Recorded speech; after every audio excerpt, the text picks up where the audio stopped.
Sveiki visi dar kartą. Antra atsakymų dalis į jūsų klausimus. Nutariau jas kelti į dvi dalis, atsižvelgiant, kad tiek buvo klausimų ir vidaus politika užtruko tiek daug turėjome su jumis aptarti. Dėkui, kad pažiūrėjot, kad nutariau padaryti antrąją dalį su užsienio politika, kad užsienio politikos ypač svarbus klausimai, jie tiesiog nedingtų iš, taip sakant, fokuso, ar ne?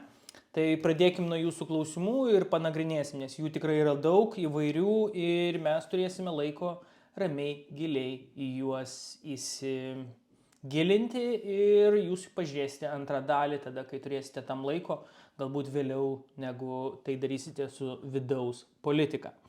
Taigi, Mantas klausė dėl Peterio Thielo ir kitų Trump rėmėjų interesų. Koks tikslas yra išvilioti 4 ES šalis iš ES? Ko tuo siekiama? Kodėl jiems atrodo, kad tai geriau JAF interesams? Kaip šis planas gali pasitarnauti dominavime su Kinija? Ar įmanoma prognozuoti, kokios pozicijos turi laikytis Lietuva, žinant, ko siekia Peter Thiel? Pradėkim nuo interesų ir paskui eisim prie Lietuvos interesų. Pasižiūrėkite į nuotrauką. Labai geras yra kiekvieną mėnesį, kai susitinka Europos vadovų taryba. Kai jie kas ketvirtį susitinka, kartais dažniau, gale jie daro nuotrauką, ar ne, family photo vadinama, kurioje visi jie stovi prie vienos senelės ir tu matai juos vienoje vietoje. Ir atkreipkite dėmesį, kad įsivaizduokite juos atskirai po vieną ir pagalvokite, kaip jie atrodo tam naujam pasauliu. Kiek jie lemia tam naujam pasauliu. Aš nekalbu net apie kokius Lenkus, aš kalbu net apie vokiečius ar prancūzus. Jie atrodo negalingai, švelniai tariant. Jie atrodo netoje lygoje. Bet kai tu juos matai kartu, tu matai visai kitą vaizdą. Tu supranti, kad kartu jie kažką lemia. Kartu jie yra faktorius, jeigu jie sugeba kalbėti vienu vardu ir vienu balsu. Čia yra apie tai. Visiems geopolitiniam žaidėjam, Jungtinėm Amerikos valstijai, Kinijai, Rusijos imperijai, kokią formą jinai vadintų, ir dabar jau technofeodalams, nes jie tampa tam tikrų geopolitinių faktorių irgi. Mes pripratę geopolitiniais faktoriais vadinti valstybės, didelius junginius, bet lygiai taip pat naujam pasauliu geopolitinis faktorius yra ir didelis bendrovės, pavadinkime tai tos, kurios turi galę, sakykime, dirbtinio intelekto klausimuose ir panašiai. Atsižvelgiant į tai, kaip dirbtinis intelektas, kokią įtaką jisai darys ateities kartoms. Atsiprašau, ir ateities ekonomikai. Ir mes turime žmonės, kurie mąsto senoviniu būdu. Visose trijose galybėse. Jungtinėse Amerikos valstijose, Kinijoje ir Rusijos imperijoje. Jie mąsto šitoje trijulėje. Realpolitik mokykla, kurios turbūt aš irgi tam tikrą logiką atstovas, dėl to man jinai suprantama, tu žiūri į galią, tu supranti interesus, tu žiūri per interesų prizmę. Ir tu supranti, kad jie kovoja, konkuruoja tarpusavį, bet jiem nereikia ketvirto, ar ne? Tu turi kažkokį, atleiskite už žargoną, threesome ir jiem yra tame gerai. Jie tiesiog mėgaujasi stumdydami kortas tarpusavyje, ar ne? Ir čia staiga atsiranda ketvirtas galimas faktorius, galios faktorius, kuris gali turėti savo nuomonę. Ir Jungtinėm Amerikos valstijom einant ten, kur jos eina, o tai yra aiškiai oligarchinis valdymo modelis, jis galima buvo diskutuoti anksčiau, daugiau, mažiau, nes anksčiau tai buvo daugiau respublika, ar ne, tokia atsvarų sistema. Demokratija nereikia maišyti visiškai su respublika. Respublika yra tokia atsvarų sistema, kuri stabdo tam tikrus procesus, kad jie nenueitų į visišką chaosą ar ne, visišką laisvę, kurią kartais, kaip mes galime suprasti. Tai respublika atstovauja tam tikriam deep state'am, tai vadinami Donaldo Trumpo. Ir dabar Jungtinės Amerikos valstijos aiškiai eina į oligarchinį modelį. Aiškus oligarchinis modelis su aiškiais oligarchais, kurių rankose čia net ne pinigų klausimas. Tai yra galia visomis kitomis prasmėmis. Algoritminė galia, o mums gyvenant tokiam pasaulyje algoritmai ir nustato politiką, formuoja politiką, pridedi tuos didelius pinigus neišsenkančius, pridedi įtaką politiniam laukui, Donaldui Trumpui dabar, respublikonui, apskritai politiniam laukui, suprantant, kaip jiems svarbu, kad jie laimėtų tą kovą, atsiprašau, pasigavau kažką tai turėsit iškesti mano kartais pakosėjimą.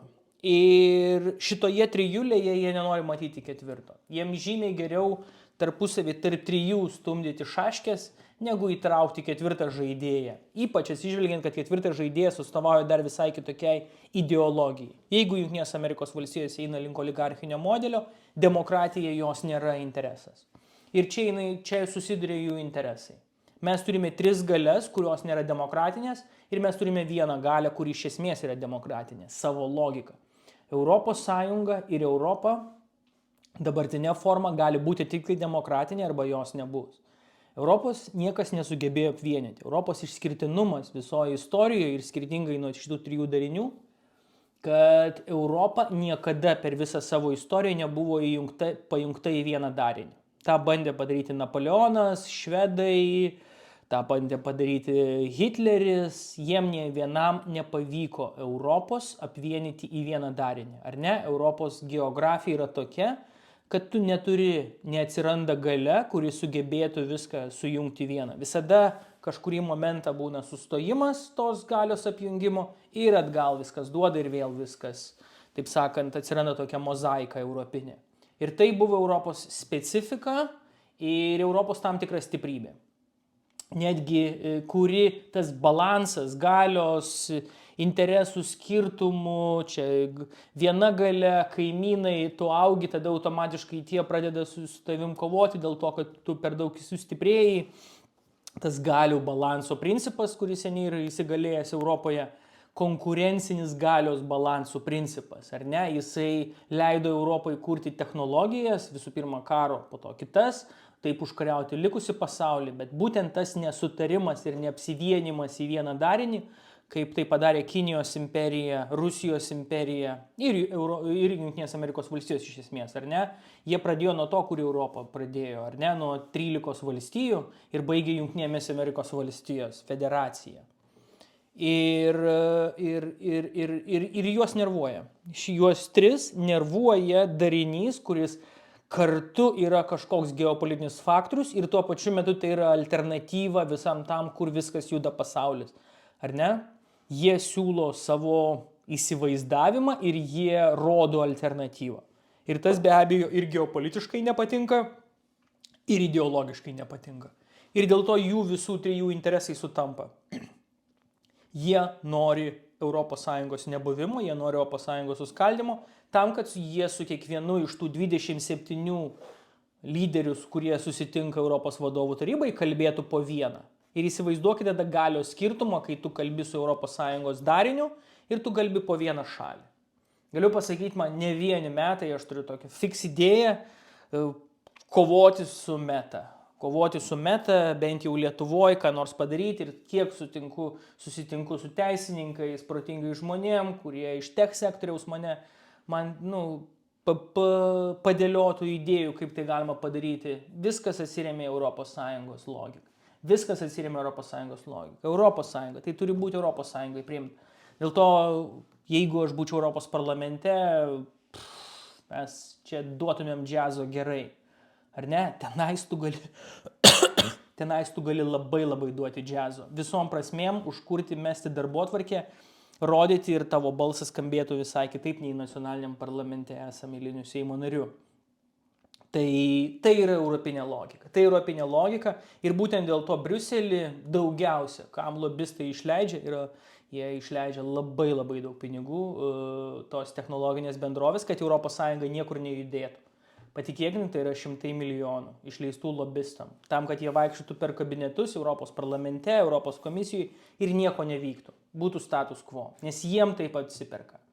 Mes su jumis truputį kitam klausime pakalbėsim, papasakosiu dalykų apie metą, kas šią savaitę, pavyzdžiui, teko susipažinti su kai kurie statistika apie Europą. Tai yra košmaras.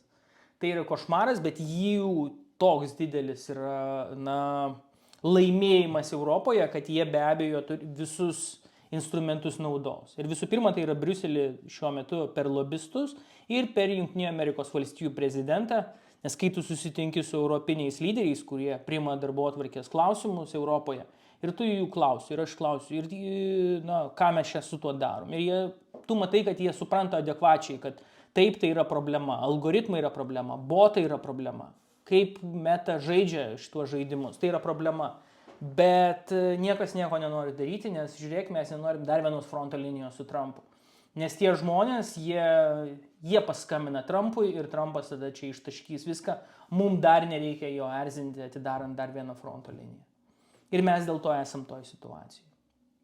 Bet kai tu esi tam tikra gale, kokia jinai bebūtų šiuo metu bevalė, jinai yra tam tikras faktorius. Jinai yra tam tikras faktorius, su kuriuo turi skaitytis Jungtinės Amerikos valstijos ir technofederalai. Jūs žinot, kad Europos Sąjunga, tiek Mantui atsakant, tiek apskritai, Europos Sąjunga iš tikrųjų yra imperija. Imperija, naujo tipo imperija. Paaiškinu logiką. Klasikinės imperijos mes įsivaizduojam, tai yra vienas centras, pasakysime, daug tautybių, daug visokia mozaika tautų, kurios gyveno toje imperijoje ir paslankios sienos. Tai visų pirma, tokie 3 faktoriai, nuo kurių atsispiriant mes kalbam, kad tai yra imperija. Ir žiūrėkite ES logiką. ES mes turim Briuselį, kuris yra simbolinė susitikimo vieta, Briuselis nieko nesprendžia, patikėkit manim, bet jisai prižiūri tai, dėl ko susitarė Europos lyderiai, ar ne, Europos vadovų taryboje, EVT. Ir tai galima pavadinti tam tikrų simbolinių centrų, kuris prižiūri visą dominiją.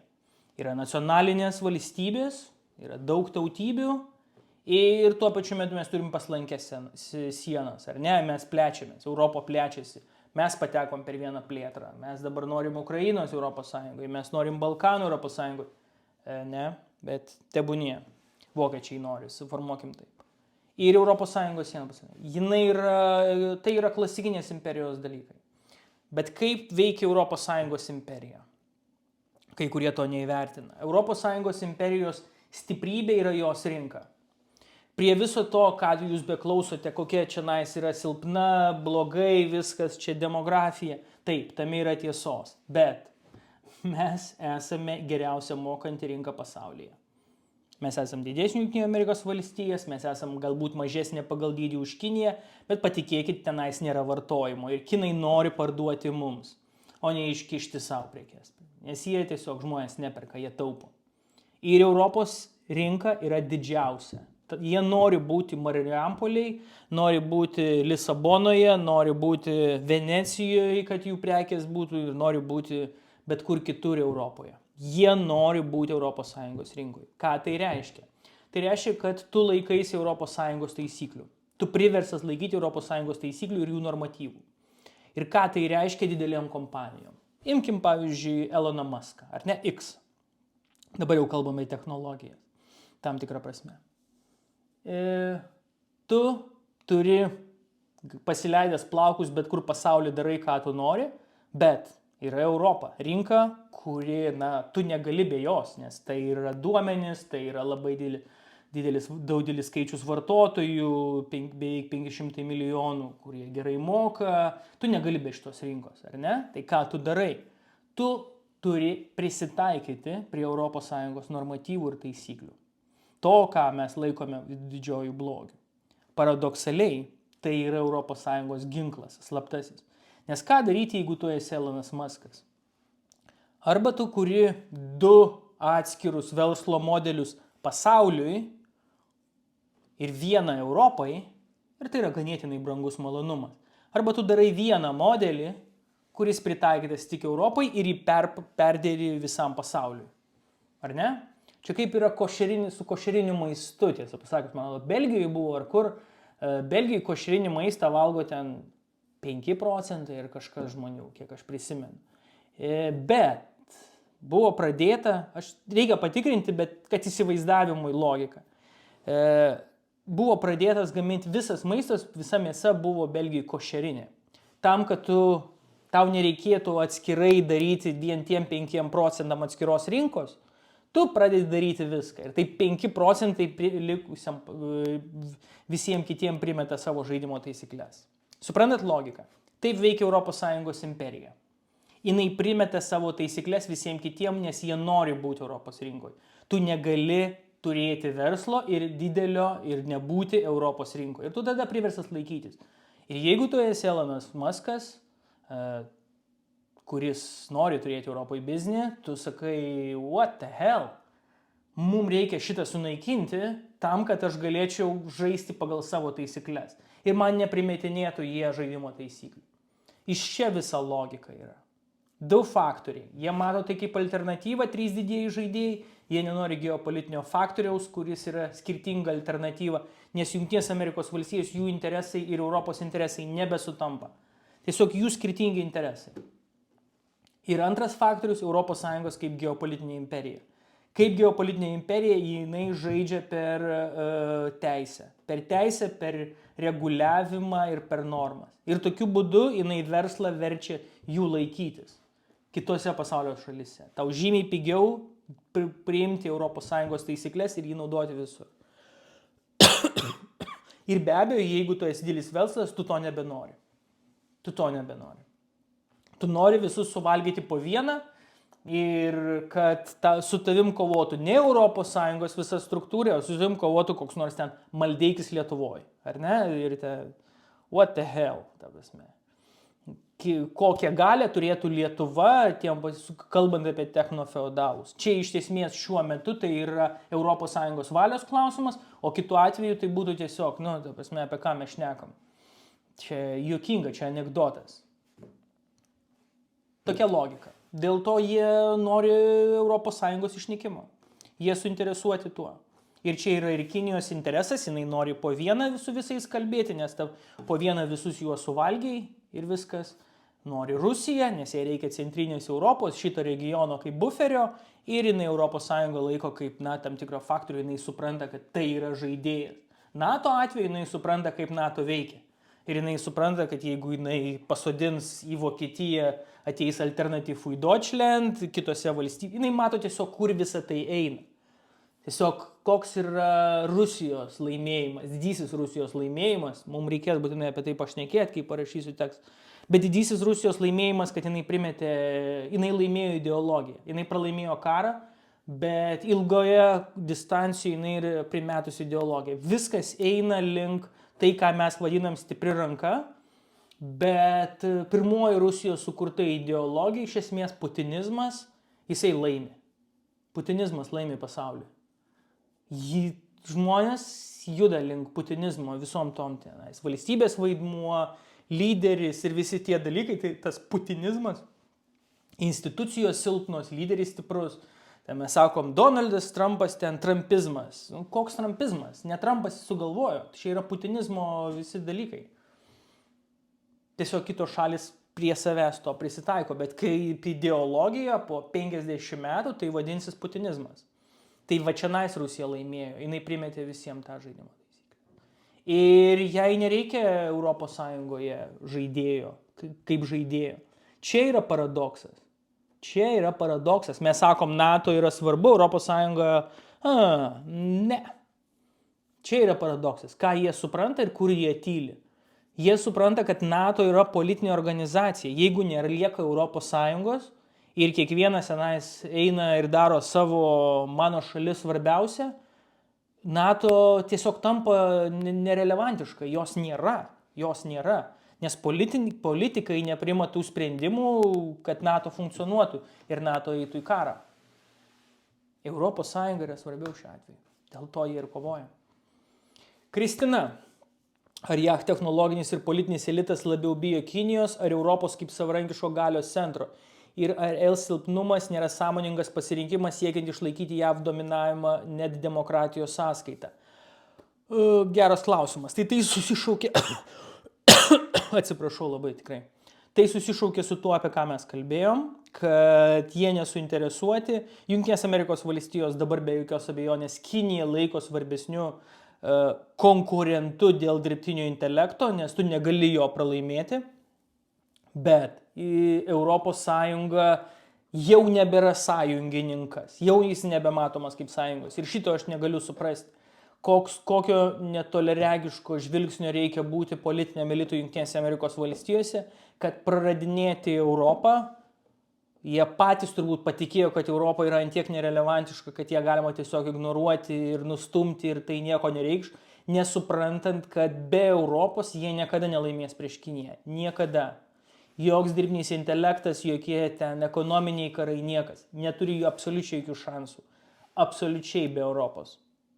Šito aš negaliu suprasti, kaip politinis elitas nemasto Jungtinėse Amerikos valstijose. Jie šaudo savo į kojas, stumdami nuo savęs Europą. Čia yra keiščiausias dalykas.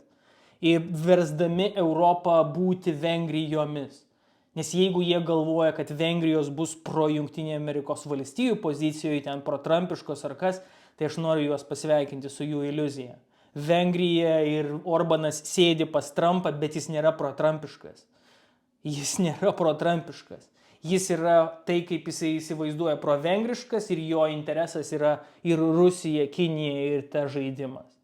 Trumpas jam tik instrumentas parodė, kad ta ideologija laimi, mano ideologija laimi, kaip Orbano, bet jis nėra pro Jungtinė Amerikos valstijų jokia forma.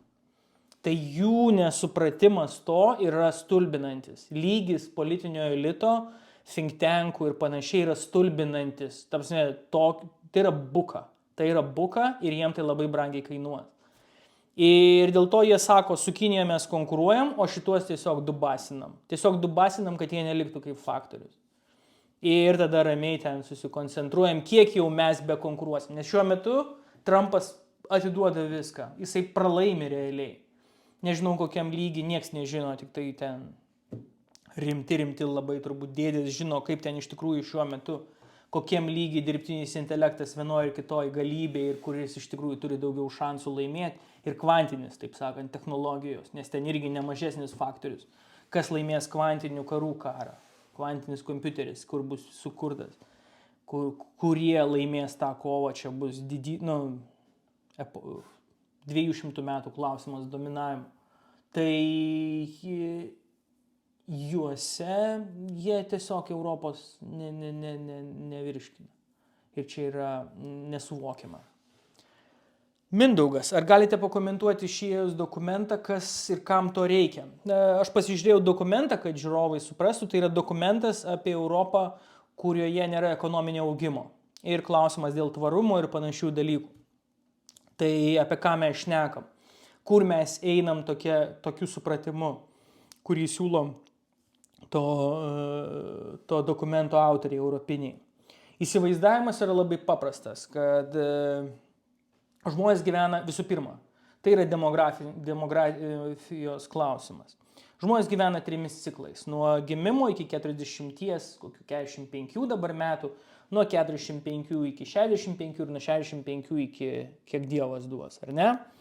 Tai vartojimas yra grupėje nuo gimimo iki 45 metų. Ten pampersai, darželiai, mokyklos, 5 poros džinsų, kaip aš sakau, ten pirmas būstas, pirmas automobilis, pirma santuoka, vaikai, jų auginimas. Tai viskas vyksta iki 45 metų. Ir tuo metu yra didysis vartojimas.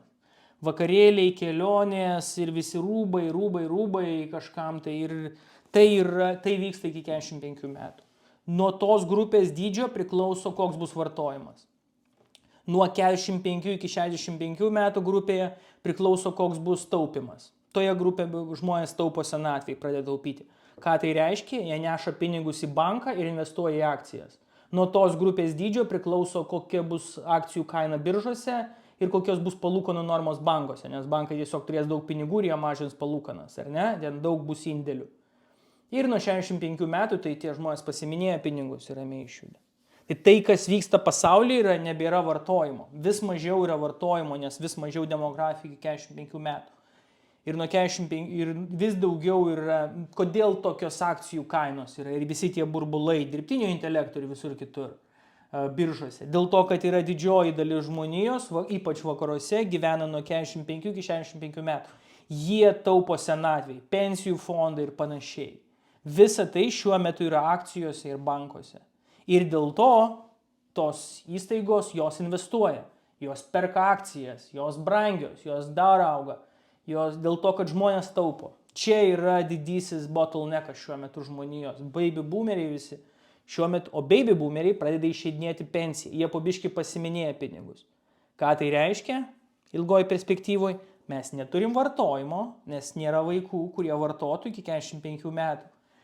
Ir kai žmonės nuo 45-65 metų baby boomeriai eina į pensiją, jie išsiminėja pinigus. Jie pradeda nebetaupyti, o juos leisti savo, kad gyventų, nuvažiuotų į sodą ir nusipirktų sėklų ten, ką ten perka. Tai ką tai reiškia, jie išsiminėja indėlius. Ir visas tos akcijos, kurios dabar yra hype, jos tiesiog bus išparduotos. Nebereikės tiek taupimo. Bet dokumentas visų pirma koncentruojasi į tai, kas laukia Europos. Europos laukia nevartojimas. O ką reiškia nevartojimas? Vartojimas, ekonomikos augimas remiasi vartojimu. Mūsų ekonominis modelis ir visa demokratinis modelis remiasi vienu paprastu dalyku. Žmonės vartos, jie pirks, tada jie mokės PVM, jie mokės darbo už tas prekių pagaminimą ar ne ir automatiškai BVP kils. Nes BVP skaičiuojamas labai įdomiai, skaičiuojamas ten, kur gaminamas tartum produktas. Bet, pavyzdžiui, jūs įsivaizduokit, moteris, kuri augina vaiką iki 2 metų, jinai BVP neįskaičiuojam, jos nėra. Ar ne? Jinai tartum nieko nedaro. Rimtai? Jinai daro turbūt žymiai svarbesnį darbą negu 3/4 tų, kas yra įskaičiuojama, ar ne? Dėl to BVP skaičiavimas jis yra truputį pritemptas dalykas, kaip ir koks ten IQ. Aš nelabai tikiu tą metriką keista. Rutuliukus pažymi ir tu genijus. Taip nefunkcionuoja, man rodo, pasaulis, bet tebūnie. BVP jinai iki galo neatspindi visuomenės struktūros. Bet tas modelis BVP, kuris pasirinktas atspindėti, jis vis dar turi remtis augimu. Tu metų gale turi žinoti, ekonomika paaugo ten 3% ir visi, neblogai, tai reiškia darbo vietos, tai signalas ekonomikai. Man eisiu, investuosiu dėl to, kad ta šalis auga, jinai eis į kavines, jinai pirks mano džinsus, jinai darys kitus dalykus, jinai keliaus, eis į koncertus, taip užsukia ekonomika. Jeigu tu siunti signalą, kad tai yra nulis, o nulis reiškia su infliacija minusas realiai de facto, tai laba diena, kokį tu signalą siunti verslui. Nėra biznio, nebus biznio, užsidarinėjam, neinvestuojam, atleidinėjam darbuotojus ir tu patenki į tą ratą, kurį patenki. Tai tas dokumentas kalba, koks yra modelis, ką darysim, kai visa tai sustos. Dėl demografijos nebus vartojimo ir ekonomika nebeaugs. Apie tai. Mes panašią situaciją seniai turim Japonijoje. Vienintelis dalykas, kad Japonai yra neįtikėtinai, ten 20 ar jau 30 metų nėra to ekonomikos augimo realiai. Bet Japonai eina, ramiai balsuoja politiškai, ten neįsterikuoja, nešaudo, jie skolina savo valstybei. Dėl to Japonija yra labai prasiskolinus šalis, bet pasiskolinus iš savęs ir iš savų. Tai iš esmės neutralizuoja problemas, bet netgi politiškai jie sugeba būti labai laikytis vidurinio kurso iš esmės, ar ne? Po tiek krizės. Mano įstikinimu taip nebus Europoje. Prie nulinio augimo žmonės pripratę prie kitų dalykų, jie nehomogeniški, tos visos nesąmonės su migrantais prileistais ir tada tu turi situaciją, kuris sprogsta. Nes ekonomikos turi augti, kad žmonės būtų patenkinti darbo vietos, kažkokia perspektyva, tu matai, kad ten gerai, tau dabar sunku, bet tu supranti, po 2-3 metų viskas bus gerai. Nes kas daro revoliucijas? Revoliucijos daro ne apačios. Revoliucijas visada daro vidurinio sluoksnio apačios. Vidurinio sluoksnio apačios, kurios daro revoliucijas prieš vidurinio sluoksnio viršų ir prieš turtingiausius, ar ne, bet ten toks simbolizmas. Bet tai daugiausiai yra prieš viršutinio sluoksnio viršus. Nes tie, kurie įsivaizduoja, kad jie gali geriau, prieš tuos, kurie šiuo metu yra geriau. Tenas visada revoliucijos, viršutinio sluoksnio, tai yra vidurinio sluoksnio klausimas. Apačios jūs niekada nieko nedaro tiesiog, to žodžio prasme revoliucijų irgi. Koks ten jau Leninas buvo iš apatinio sluoksnio, ar ten Prancūzijos revoliucijos tie visi veikėjai, jie nebuvo iš apačių. Tai buvo advokatai, teisininkai ir visokie panašus žmonės, kurie tiesiog neprasimušė į viršinės sluoksnio viršų ir jie ten ėjo, kapojo galvas, kad būtų lygybė ir kad jie būtų lygesni už lygius. Tai visada apie tai. Tai va, tai klausimas yra, kaip tai atrodys. Ar demokratija yra galima, net nekalbu apie dirbtinį intelektą, ar demokratija yra galima. Aš netikiu, kad dirbtinio intelekto epochoje demokratija bus galima apskritai. Skaitmeninė kažkokia demokratija. Bet ar demokratija yra galima neaugant ekonomikai? Didysis klausimas šiuo atveju. Ar mes sugebėtumėm kaip japonai ar ne? Manau, kad ne. Taip. Marius klausia, ar mūsų teisėsauga ir saugumo struktūros nepriklausomas, čia dar biški vidaus, bet buvo dideliam pakete, tai tiesiog atsakysiu. Trumpai. Ar mūsų teisėsaugos saugumo struktūros nepriklausomas, neįtakomas ir nešališkai veikiančios? Kodėl toks disbalansas tarp skiriamo finansavimo kovai su išorės priešais, bet visiškai mažai dėmesio skiriamo kovai su korupcija, finansų kovai, viduje su aiškiais kenkėjais? Du klausimai. Tai pirmas dalykas, aš manau, kad teisėsauga yra savaime politinis faktorius. Savaime politinis faktorius, kuris kartais įsijungia, jie nepriklauso nuo vieno ar kito politiko, jie kažkokį gyvena savo gyvenimą, kurio mes turbūt iki galo nesuprantam ir turi savo įsivaizdavimą, savo interesus. Jie turi informaciją, kurią kartais išmeta tam, kad išspręstų vieną ar kitą klausimą. Mano asmeninė nuomonė, Palucko klausime mes matėme daug to. Čia mano asmeninė nuomonė, prikalkit mane prie kryžiaus. Tai va, jie yra savarankiškas politinis faktorius. Kodėl yra išorės priešai ne vidaus? Dėl paprastos labai priežasties, dėl to, kad valstybė įsivaizduoja, kad 3-5 metų laikotarpį jinai kariaus. Politinėme lygy, politinėje vadovybėje, jinai įsivaizduoja, kad 3-5 metai yra laikas, kai mes turėsime karo veiksmus. Vieną ar kitą X situaciją. Paradoksas visos tos situacijos, kodėl tai atrodo paradoksaliai, dėl to, kad yra pareigūnai, kurie taip įsivaizduoja ir priiminėja sprendimus ir mes skiriam pinigus, asignavimus labai didelis tam, bet valstybė taip nefunkcionuoja. Aš nematau visuomeniai pasiruošimo, kad būtų iš tikrųjų tai suvokiama, ar ne? Mes skiriam tam pinigus, bet tai yra ne tik apie šitą dalyką. Visuomenės struktūra kitokia ta, kurie ateina ruošiasi karui po kurio laiko. Aš Lietuvoje to nematau. Visom prasmėm. Aš labai matau daug profanacijos, daug žaidimo, politinių žaidimų, bet ne pasiruošimų, jeigu mes iš tikrųjų ruošiamės. Tas mane labai, tai ką mes čia darom? Jeigu mes iš tikrųjų ruošiamės, tai ruošiamės. Jeigu nesiruošiam, tai nevaidinam, kad ruošiamės ir neužsiminėjom profanaciją. Nes aš matau labai daug tai, kas vadinate Potiomkino kaimu. Atleiskit man, bet to yra tikrai daug. Visi vaidina rimtais veidais, kad kažką daro, iš tikrųjų nieko nevyksta, yra visiška bala. Ir jeigu ateitų dabar valanda X, staiga paaiškėtų labai daug dalykų, kurie nefunkcionuoja. Nors ant popieriaus ten viskas surašytų Epic ir ten kiti dalykai. Puikus pavyzdys buvo Covidas. Atėjo Covidas, ten ant popieriaus bandymai, dalykai, ten viskas funkcionuoja, visi parašai padėti. Pareigūnai, premijos, viskas genialu, viskas puikiai, viskas veikia.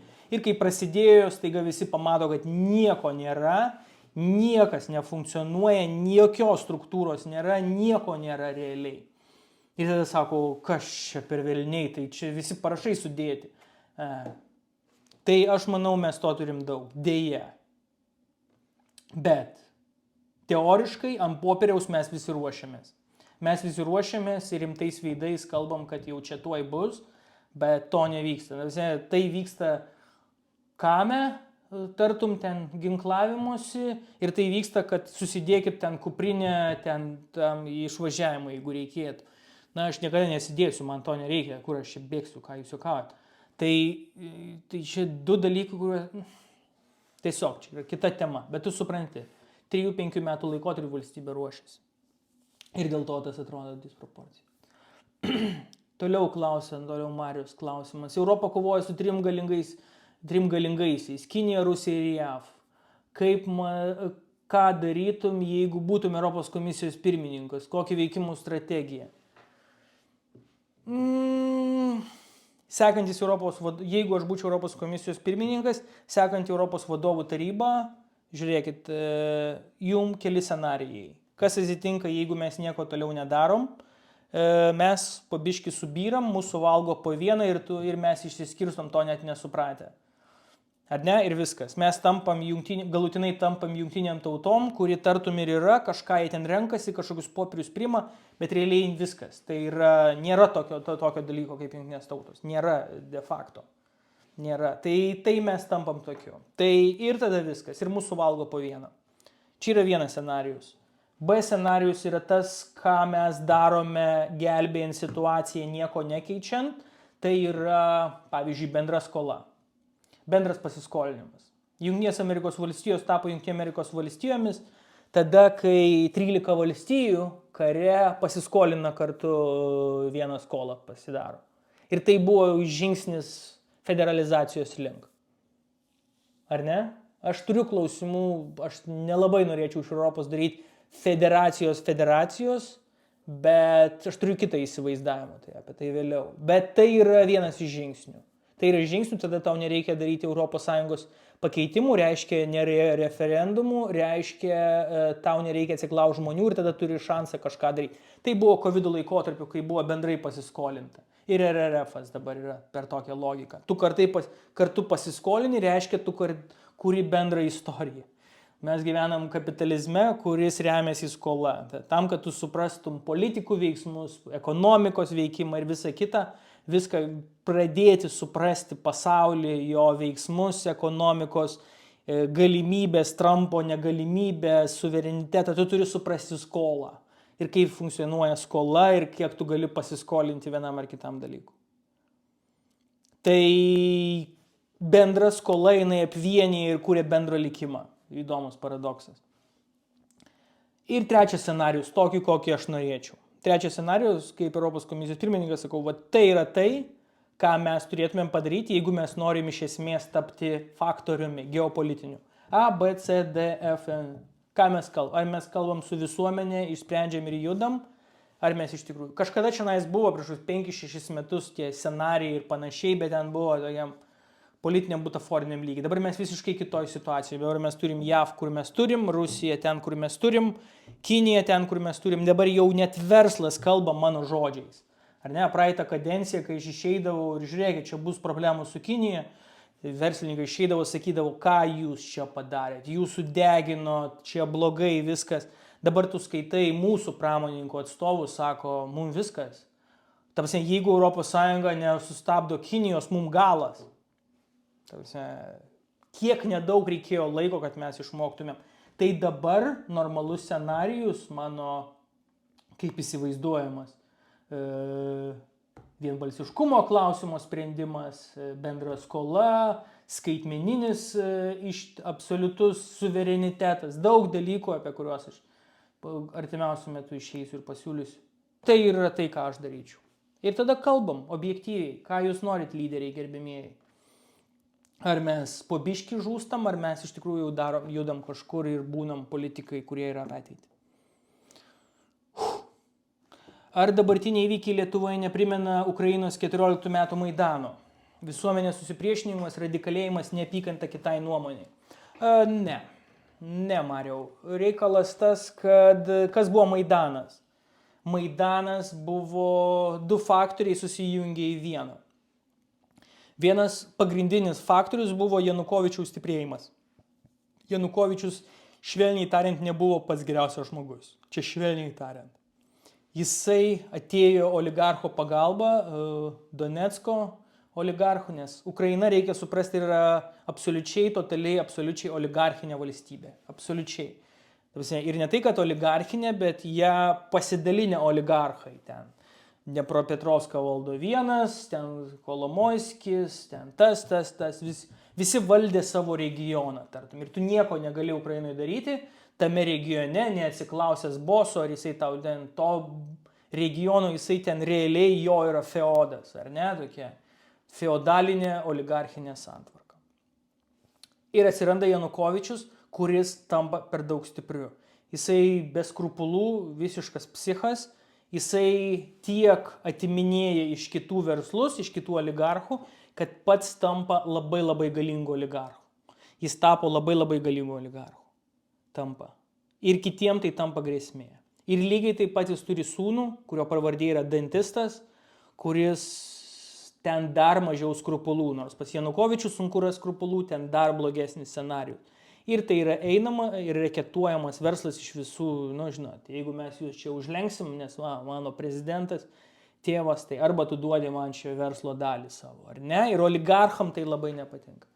Ir atsitinka Maidanas, kur idealistai nori Ukrainos Europos Sąjungoje, jie nori kitokios Ukrainos, jie išeina į gatves ir tie oligarchai sako, jie prisijungia prie protesto, sakydami, kad jie nebuvo apie Europos Sąjungą, oligarchai nenori Europos Sąjungą dėl to, kad tu turėsi sugriauti oligarchinę sistemą. Tai čia irgi yra mitas. Bet jie padėjo tiem žmonėm, kurie iš tikrųjų idealistiškai norėjo Europą. Vien tam, kad jie nuverstų Janukovičių. Dviejų grupių interesai sutapo. Lietuvos atveju visiškai kitas scenarijus. Lietuvos atveju tai yra galios kova, kaip minėjau pirmoje laidoje. Tai apie vidaus politiką kalbant. Kovoja galia tarpusavį. Lietuvos visuomenėje.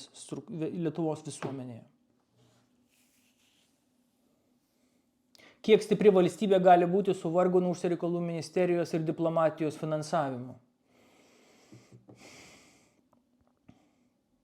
Esmė ne tik urmas, esmė visa valstybės struktūra, esmė visas viešasis sektorius. Su urmu yra problemos, bet ten yra tam tikri, gvazdikai, ar ne? Tai yra gvazdikai, kad tie žmonės tikisi, kad jie išsirotuoja. Tiek, kiek jie uždirba, yra kažkoks klėdesys, irgi absoliutus ten. Aš atsimenu, kai aš grįžau iš Briuselio, buvo situacija paprasta, aš grįžau iš Briuselio, po 10 metų darbo valstybės tarnyboje į mane valstybė investuoja, aš dirbu Briuselyje, turiu kompetencijas, visas kitas ir aš grįžtu. Ir man pasiūlo darbo vietą ir man atlyginimas 1200. Ir aš neturiu nei būsto, visom prasmėm aš sėdžiu ir galvoju, tai aš čia nuoma ir aš viskas man. Ir aš suprantu, kad aš turiu eiti lauk. Gal jeigu ne tai, aš dar dabar dirbčiau valstybės tarnyboje ir niekas apie mane nežinotų. Tai šito yra labai daug, bet tai yra apskritai apie valstybės tarnybos situaciją. Ir tai yra apie neteisingą mokesčių sistemos politiką pas mus Lietuvoje. Jis yra neteisinga, jis yra posovietinė, jis buvo sukurta tam, kad sugriauti sovietinę sistemą, sovietinių kolchozų ir kitokią logiką, bet jis liko ir jis nėra reformuojama dėl interesų grupė, nes galingieji nenori jos reformą. Nes kuo tu esi turtingesnis, tuo realiai mažesnę taksą tu moki. Labai daugeliu atveju daug išimčių yra.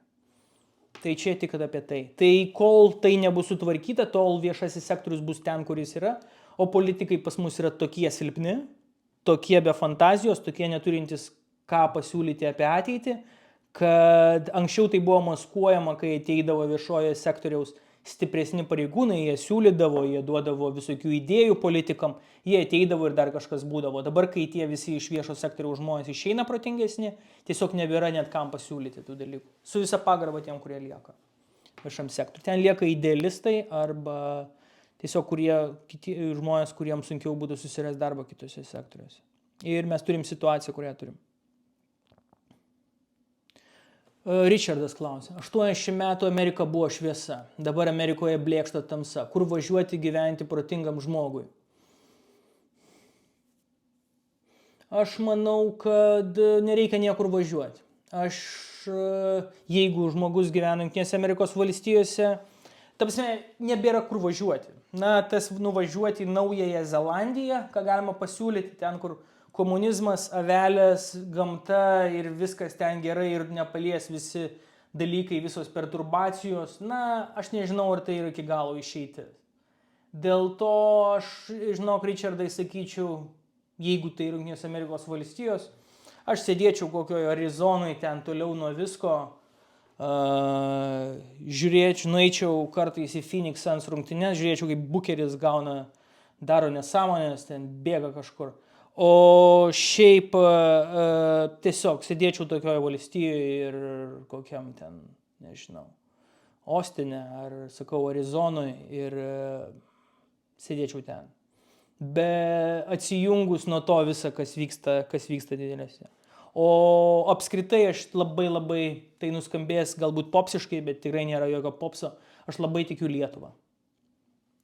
Aš neatsižvelgiant į visas tas nesąmonės mūsų kaimynus, idiotus, rusus, bet vienaip ar kitaip tai išsisprendžia. Vienaip ar kitaip istorija išspręs tuos dalykus ir aš labai kažkodėl tikiu, kad su Lietuva viskas bus gerai. Lietuva labai laimės klimato kaitoj. Na, turėsim čia keistų gyvūnėlių atėjusių, bet mūsų gamta bus tokia, kur važiuos. Pavyzdžiui, jeigu aš investuoti, aš esu įsitikinęs, kad Lietuva ateityje, pavyzdžiui, Prancūzijos riviera, ten bus negyvenama ateityje. Bet kur visi europiečiai važiuos, kur jie norės ramiai vasaras praleisti. Palanga Nida bus riviera, pamatysit.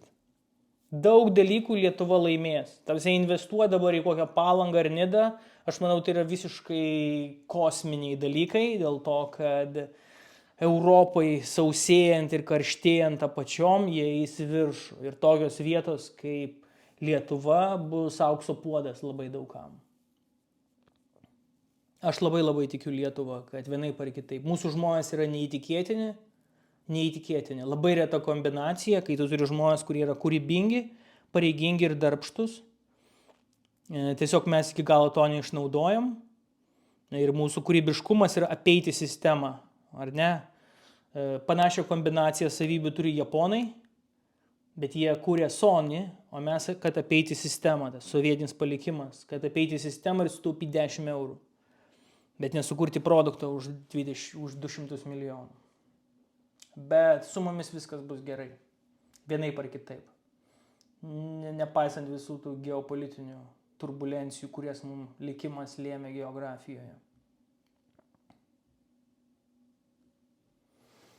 Mindaugas klausia, kodėl politikai prieš juos išrinktusių žmonių valia įgyvena sprendimus, priima migrantus, kurių galėjo pasiekti pavyzdžius Lenkijos pavyzdžių. Dėl žalio kurso žmonių taip pat nebuvo atskirdai atsiklausta, nors reikšmė ir pasiekmės prilygsta atominės elektrinės statyboms.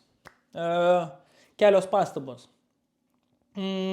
Jeigu kalbėti apie migrantų kiekį pas mus ir Lenkijoje, tai jis panašus. Čia nėra didelio skirtumo, tiesiog Lenkai ukrainiečių suvežė ten.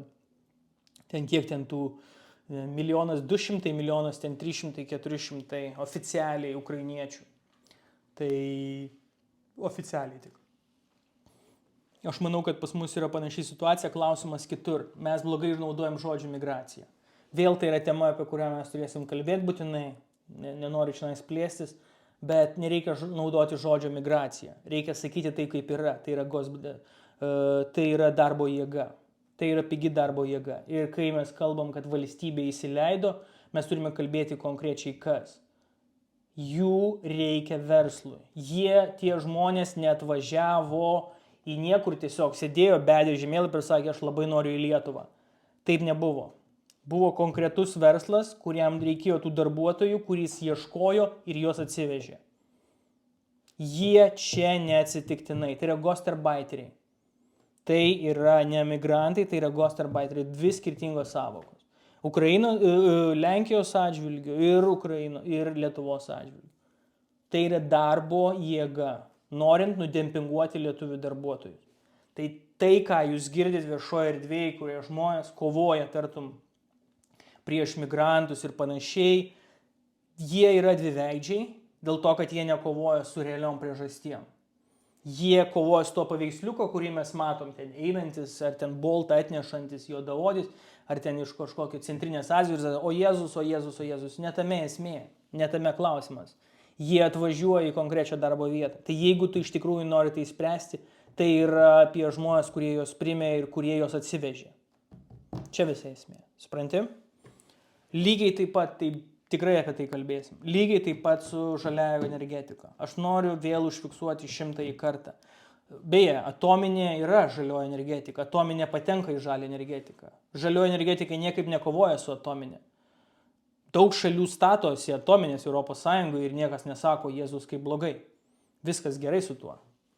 Žalioji energetika Europoje sprendžia 2 klausimus. Tai yra užslėptas protekcionizmas, kaip kiniečiai tam, kad nugalabyti Europos pramonę kokią nors įkūrė įmonę, kuri gamina elektromobilius, jai duoda ten 10-50 milijardų tam, kad jinai sukurtų automobilius, kuriuos dempinguojant nuveža į Europą ir dempinguojančiom kainom, kad sužlugdytų Europos pramonę automobilių, ar ne? Ir sunaikintų realiai Europos pramonę visom prasmėm. Lygiai taip pat europiečiai tik kitokiomis priemonėmis. Jie neatvirai, o sako, žiūrėkit, mums reikia žalinti. Mes jums duosim verslui pinigų tam, kad jūs ten žalintumėtės. Bet iš tikrųjų tai užslėptas protekcionizmas. Tik kitomis priemonėmis. Europiečiai irgi žaidžia. Ir dar vienas faktorius, kuris svarbus, kalbant apie žalią energetiką.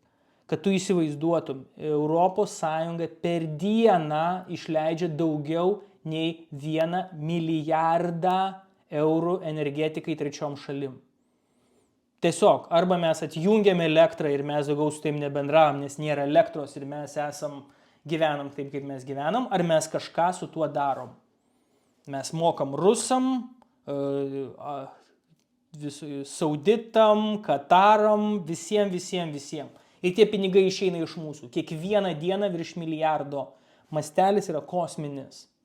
Tie pinigai privalo likti Europoje. Jie turi cirkuliuoti Europoje. Ir dėl to mums reikia žalios energetikos. Mums reikia, kad tie pinigai neišeitų Rusijai ir arabų šalim. Mums reikia, kad jie liktų Europoje. Kaip tai pasiekti? Žalioji energetika. Atominė, aš esu už atominę. Klausimas labai paprastas Lietuvos atžvilgiu. Mes turėjom referendumą ir Lietuva pasakė, kad jie prieš atominę. Ką mes darom su referendumu? Aš būčiau už nedidelę atominę, tiesą pasakius. Bet tai yra referendumo sprendimas. Neringa. Kalbant apie Europos priklausomybę nuo amerikaiškų technologijų, ypač socialinių tinklų, kurie ne tik atrenka mūsų duomenys, bet ir sėkmingai plauna smegenis. Kiek realu, ar jau girdėjote apie kokias iniciatyvas, jog Europai pasileis savo socialinių tinklų platformą. Kažkokių daigų yra, bet tai yra daugiau politinės tokios diskusijos, supratimo, kad kažką apie tai, bet realiai kol kas tai yra daugiau pokalbiai. Ir klausimas, kuris atsiremia į situaciją, kad bet koks verslas, jisai sako, nu žiūrėkit, Kinija turi savo, tai tu turi tiesiog priimti, Rusija turi savo suverenų internetą. Ar ne, nes jie sako, nu jie supranta, jie turi savo socialinius tinklus, jie turi savo visą infrastruktūrą dalykų. Ta prasme, visi geopolitiniai žaidėjai turi savo. Mes neturim, mes esame Jungtinių Amerikos valstijų kolonija to požiūriu. Tai tu turi priimti politinius veiksmus, tai nėra sunku užkurti, ar ne, bet tu turi turėti valią priimti politinius sprendimus. Kad tu kad tie, kurie tai galėtų paleisti, ką Lietuvoje būtų mažai čionais auksarankių, kurie sugalvotų kokį nors ten su geru algoritmų dalyką, tai yra daugiau politinio klausimo priimti sprendimų, kad mes link tą judam, bet politikai tai turi pasakyti garsiai, kol kas mes to negirdim. Europos parlamente ten, žinot, jie ten kovoja nesuprasiu su kuo, ką jie ten daro. Nesuprantu aš, ką jie ten daro iš viso. Ir mes turim situaciją, kurią mes turim. Ir man įdomus dalykas, aš čia norėjau papasakoti, aš turiu darbo grupę, komisiją, esu sukūręs dirbtinio intelekto komisiją. Ir mes ten tyliai, ramiai, be jokio popso, stengiuosi labai depolitizuoti iš skirtingų grupių žmonės, bet tie, kurie domisi tomis temomis ir kad mes galim daryti. Ir mes turėjome dabar diskusiją su žmonėm, kas mūsų laukia artimoje ateityje. Skemai yra kosminiai. Europiečiai. 4 milijardai per metus yra išviliojami iš europiečių. 4 milijardai per metus. Tai yra kosminiai pinigai. Didžioji dalis to vyksta per metą. Per socialinius per metą. Metai ir ką su to darom? Meta niekada nieko su tuo nedarys. Su botais visais politiniais. Jie to nedaro dėl paprastos priežasties. Jiem tai yra didelė pelno dalis. Jie žino visą toksiškumą. Įsivaizduokit, jie žino, kad tai yra toksiška, jie žino, kad tai yra, švelniai tariant, blogi pinigai ir blogi dėdės ir blogi botai, kuriuos leidžia kažkas. Bet metas, tai yra 10% jų pelno. Tai yra 10% jų pelno. situacija tokia.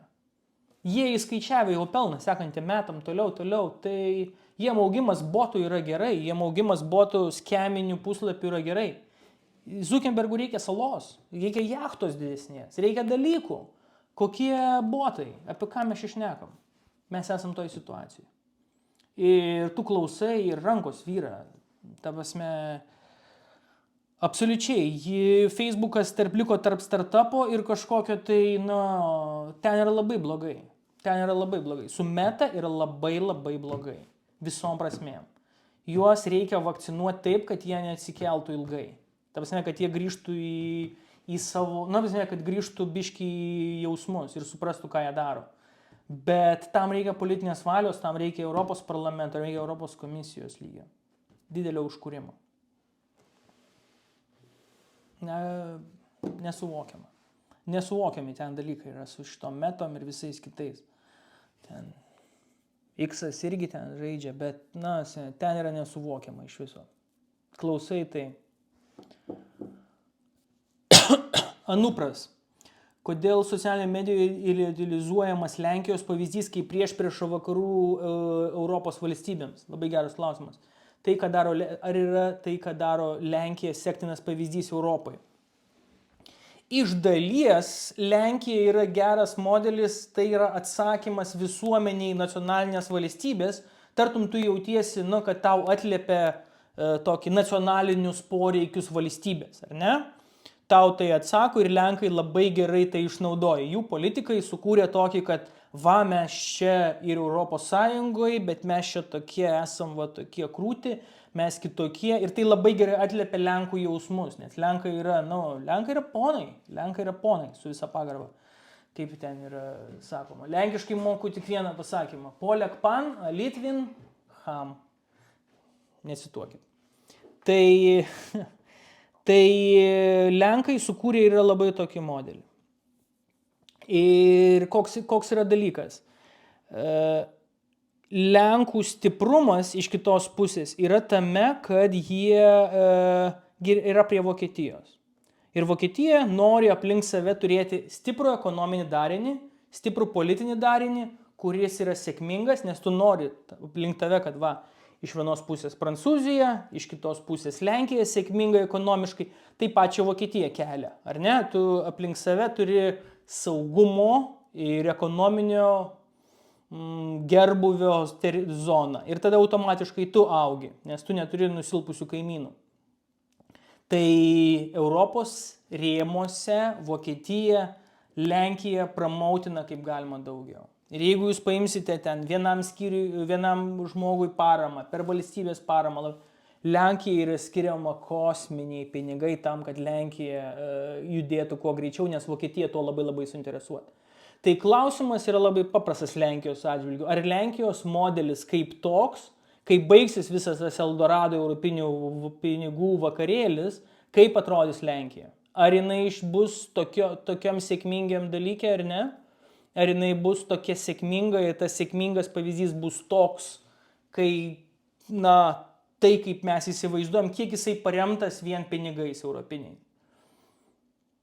Bet jie bent jau gerai, kad jie išmoko tuos pinigus panaudoti sėkmingai, gerai ir efektyviai, mums to dar pasimokinti, mes irgi turim pakankamai daug pinigų europinių, klausimas, kaip mes juos leidžiam, kartais labai keistai leidžiam, mes vis dar mūsų tas mentalitetas trinkelizacijų, jis jau pabiškiai išeina, bet vis dar.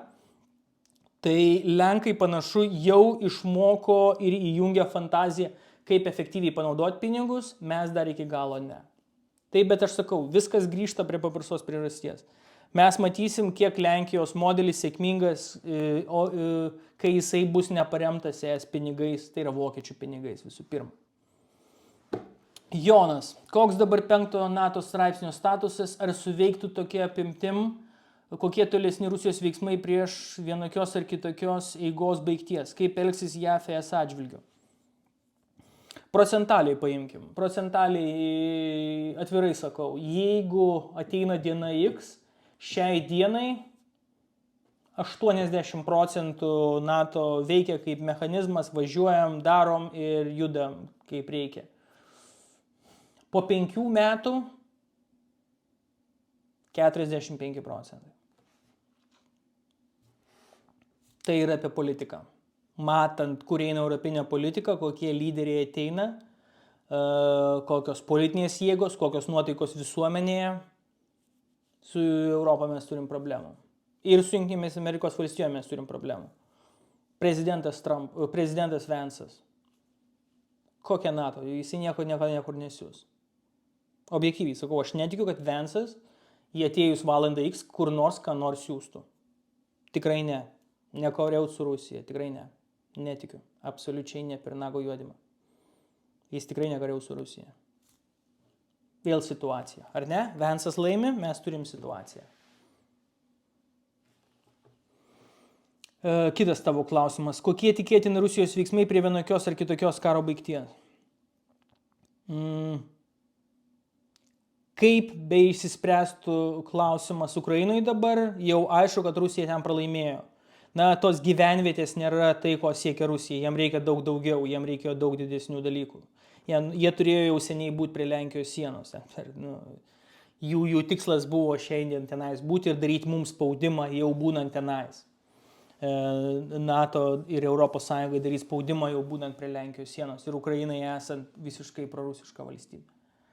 Tai čia jis jau pralaimėjo, klausimas yra išmestas. Bet scenarijus, link kurio mes einam, aš netikiu atvira karo veiksmais, aš ne kartą esu šitoje laidoje sakęs. Mano įsivaizdavimu, mano modelis, kaip aš matau, tai yra viščiuko žaidimas, kaip aš vadinu.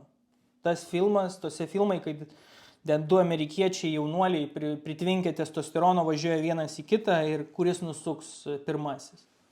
Tai aš manau, mes turėsime situaciją, kai jie su atominiu ginklu, su kitais dalykais, jie kels kartelį ir sakys, va, žiūrėkit, aš esu išprotėjęs, jeigu jūs nedarysit taip, kaip man reikia, o tai yra antras Putino laiško punktas, bus dalykai, kurie bus.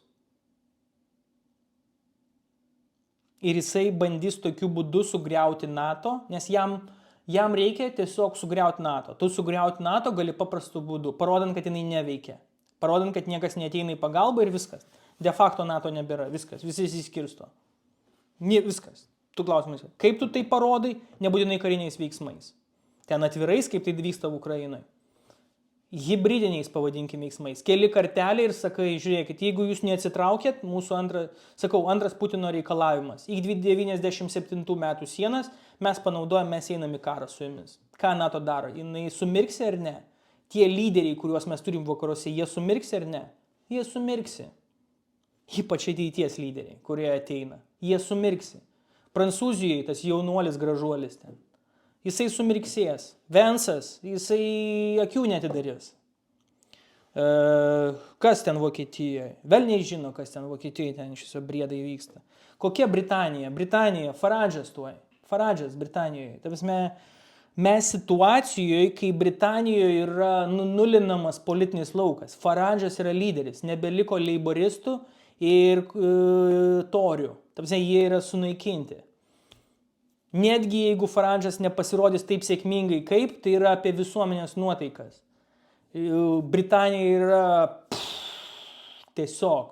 Tai, kas vyksta Britanijoje, yra neįtikėtina. Apie ką mes šnekam? Kas darys dalykus? Ir sekantis dalykas. Kaip elgsis JAV ES atžvilgiu? Jiem dabar gerai. Tas silpnėjimas, spaudimas ES, bandant ją sulaužyti iš vidaus, yra tai, ko jinai siekia, tai, ką mes su jumis kalbėjom, jau. Čia gera turbūt jau kokią valandą beveik. Taip, Kazys, klausia, Trumpo ir jo aplinkos verslo interesai yra ne tik USA first, bet Trump first. Absoliučiai.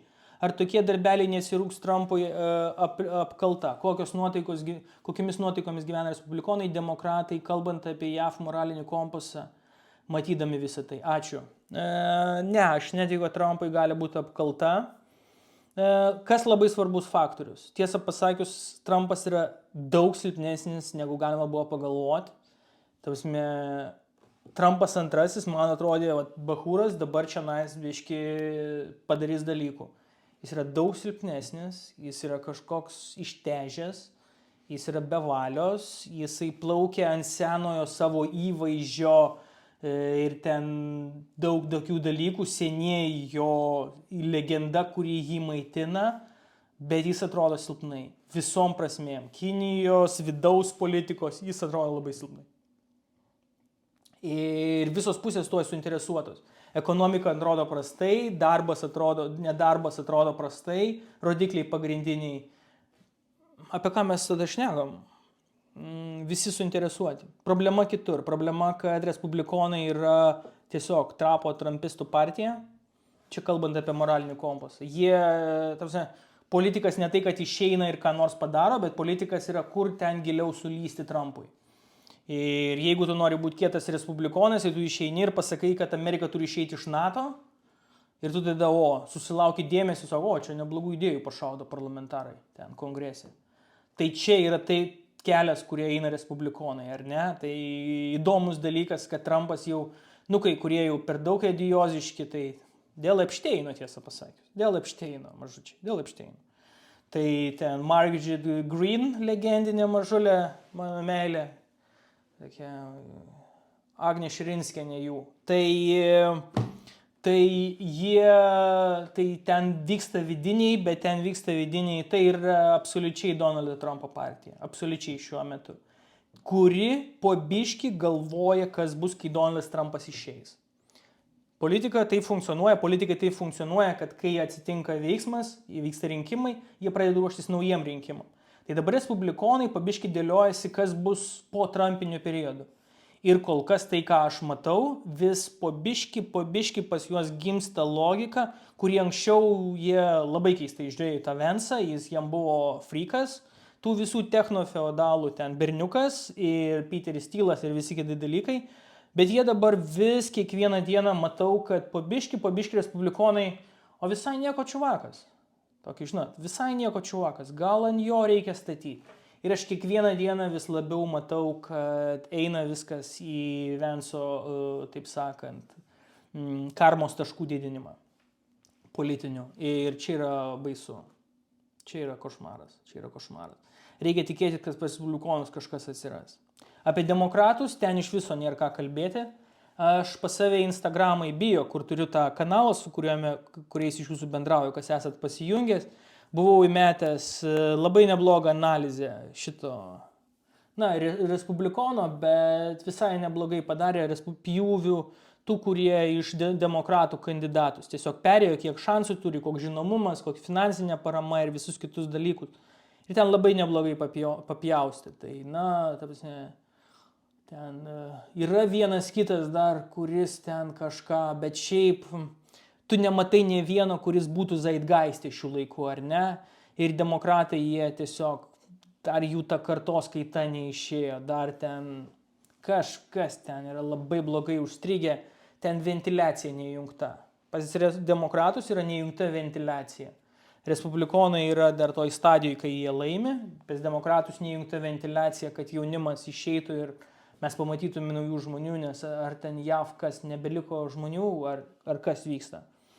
Ir artėja rinkimai. Reikia paimti, kad prie silpno Donaldo Trumpo mes turim arteinančius, tas genialumas Jungtinių Amerikos valstijų konstitucijos.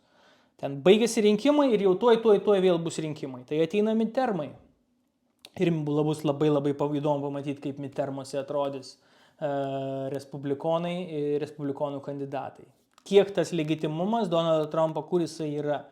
Ar Donaldas Trumpas yra zeitgeistas, ar mandamytas yra jau čia, kur čia dabar į kairę ten mes einam. Bus labai įdomu pajaust, kol kas dar labai neapčiuopiama. Bet bendras vaizdas tai yra, nežinau, tu žiūri ir kaip tu klausi apie moralinį kompasą ir visus kitus dalykus, tai ne tas ten. Man, kai Jungtinės Amerikos valstijos pradeda ukrainiečius mokinti, kai reikia kovoti su korupcija, man tai yra, nežinau, Ukrainai korupcija yra košmariška problema. Bet yra šalis, kurios galėtų mokinti kitus. Ir yra šalis, kurios galėtų susitvarkyti visų pirma. Adomas klausia, ar tikrai technofašistai toks baisus blogis? Alex Karp, puikiai pažįstantis Europą, dviejonių ginantis Ukrainai į Izraelį, 100% jo, nėra naivus ir irgi vakarietiškas vertybės ginantis Frankfurto filosofijos PhD, toks aklas, nemato viso ko. O, tiesą pasakius, aš nežinau, kai jis Frankfurto filosofija. Nu, supratau, čia ekonomika, Frankfurto mokykla jis baigė. Geras baris. Šitą nežinau. Tai Karpas yra, su juo viskas gerai. Man jisai patinka, jis ten, nežinau, ką jis ten vartoja, ten paskutinėje toje konferencijoje, kur turbūt matėt, kur jis ten keistai elgėsi, tai nežinau, ką jie ten ant ko jie ten visi sėdi, bet ideologiškai su juo gerai. Man šitas ir dvilypumas yra, žinok, Adomai. Paradoksas labai paprastas, jeigu tu būtum parlamentaras ir tu norėtum kokios nors informacijos ir sakytum, žiūrėkit, gerbiamos valstybės institucijos, duokit man, papjaustykit čia visuomenės nuotaikas, duomenų papjaustykit. Jos tau sakytų, eik į Palantirą. Jinai šiuo metu viena geriausių dirbančių institucijų Lietuvoje. Palantiras labai gerai dirba. Labai gerai dirba. Jie ir gerai dirba Izraelį, puikiai dirba. Aš kaip suprantu, ten Izraelis alpsta nuo jo gerumo. Jie neblogai dirba Ukrainoj, nežinau ukrainiečių pasisakymų, tapsme jų nuomonės, bet aš suprantu, kad ten tyliai ramiai jie irgi labai daug dalykų gerų daro. Be abejo, Palantyrui tai yra kitas dalykas, jie renkasi duomenis taip, jie yra ten, kur jie yra ir jiem reikia duomenų apie karą ir jie, tapsme, tai yra idealus scenarius, jie gauna tokius duomenis savo ateities dėlionėm dirbtinio intelekto, kad patikėk manim. Tai be jokios abejonės jie yra vakarų civilizacijos pusėje, bet tu supranti, kad vakarų civilizacija plačiaja prasme Palantyrui tai yra Peteris Thilas. Čia yra mano tas dvilypumas. Tu matai kompaniją, kuri yra labai gerai dirba ir kuri šiuo metu yra vakarų civilizacijoje, bet tu supranti, tu supranti, kad ne Alex Karp nustatinėja žaidimo taisyklės. Jis nustatinėja žaidimo Palantyrę, bet visi tie pinigai ir duomenys ateityje vėl nežino, kur bus. Ką su tuo darys Peteris Thilas. Supranti? Čia yra man didelis klausimas. Didelis klausimas. Nes kompanija kaip tokia, ta prasme, aš nei iš Lietuvos institucijų, nei iš kur nors, kad kas nors sakytų, kad jie blogai dirba. Visi kaip tik sako, tai yra wow, tai yra next generational question. Ta prasme, jie yra wow. Aš tikrai jų to požiūrį nekritikuoju.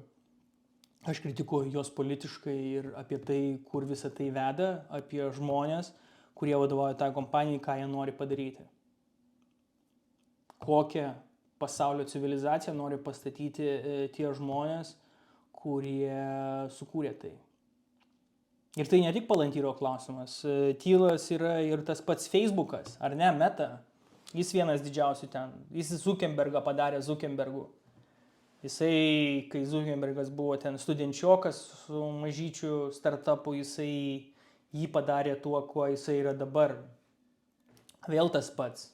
Meta kaip ir gražus dalykai. Aš einu į tekstus ten rašau, aš jiem pinigus uždirbinėju, ar ne, jūs skaitot mane tenais per ten.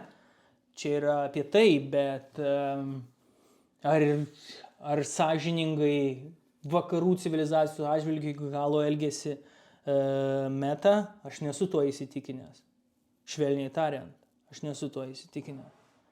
Tai va tas dvilypumas, į kurį aš iki galo negaliu atsakyti. Aš suprantu, bet ar aš galiu, žiūrint į Alex Karp, tikėti, kad jisai yra tas saugiklis, kuris sustabdo Peterį Thilą ir aš dėl to ramus dėl kompanijos? Negaliu. Tikrai žinok, negaliu, nuoširdžiai sakau. Robertas, jūsų mėgstamas Peter Zion dažnai naudoja tokius terminus kaip collapse, kalbant apie Kiniją, Vokietiją, Koreją, Rusiją ir kitas mažą gimstamumą turinčias šalis. Ką tai konkrečiai reikšti pilietinį karą, badą? Collapse, aš manau, kad Peteris Zionas šiuo atveju naudoja, jisai per daug optimistiškas, kad collapse kokiai nors Kinijai. Mes turime žmogų, kuris, kaip ir mes, matė Sovietų Sąjungos griūtį, dalis iš jūsų turbūt, matė Sovietų Sąjungos griūtį ir tu gyveni toje paradigmoje, kad lygiai taip pat gali sugriūti Kinija. Aš tuo netikiu. Kinai yra labai gerai išnagrinėję perestroiką. Jie studijuoja universitetuose perestroiką, jie yra labai nuoširdūs komunistai ir jie labai studijuoja tuos dalykus. Ir aš netikiu tokių kolapsų, kai buvo Sovietų Sąjungos, kaip Peteris Zinas kartais, čia aš turiu visas jo knygas beje. Čia visas sudėtas man jos yra. Tai aš netikiu jo tokių įsivaizdavimų. Jo tokių įsivaizdavimų, tokių optimistiškų, kad tai sužlugs. Bet jo kolapsas yra, apie Kiniją kalbam, bet jo kolapsas iš esmės jisai kalba, kad dėl demografijos, dėl tokių dalykų, kolapsas tai apie ką mes kalbėjom, kad tai yra šalis be ekonominio augimo, JAV atsitraukiant, nes keli faktoriai dar liko JAV atsitraukimo. Aš artimiausiu laiku padarysiu įrašą apie tai Donald Trumpą, laukiu priežasties. Ir noriu biški, kai jau nueis šitas visas LRT, nes tiesiog žmonės neskaito, aš matau. Keli dar liko faktoriai, kurie laiko Jungtinės Amerikos valstijas, šitam žaidime. Tai liko jūrų teisė, piratavimas, nes Jungtinės Amerikos valstijos prižiūri jūros. Ir draudimai ir visi kiti dalykai. Tai prekyba tarptautinė vyksta dėl to, kad JAV laivynas plaukioja visur. Tai sužlugs, Jungtinės Amerikos valstijos atsitrauks nuo to ir tada klausimas dėl JAV dolerio. Tai kaip atrodys pasaulio ekonomikos, tai iš esmės ir yra kolapsas, dėl to, kad visa prekyba, visa logika, visi tie, kurie buvo stiprūs praeitame pasaulyje, jie degs, Vokietija degs. Dėl to, kad jų modelis labai tiko tam pasauliu, kur JAV buvo. Bet dabar, kai JAV nebėra, Vokietijai galas. Prancūzija, kaip tik paradoksaliai, kuri žymiai mažiau priklauso nuo tarptautinių dalykų ir visų kitų dalykų, jie žymiai turės mažesnį šoką šitam pasauliu, negu kokia nors Vokietija, kuri visiškai jos modelis buvo pritaikytas Jungtinių Amerikos valstijų buvimui. Klausimas apie tai. Tai tas kolapsas, toksai to įprastinio pasaulio, kuriame mes gyvenam, nusinulinimas, jo nebebus.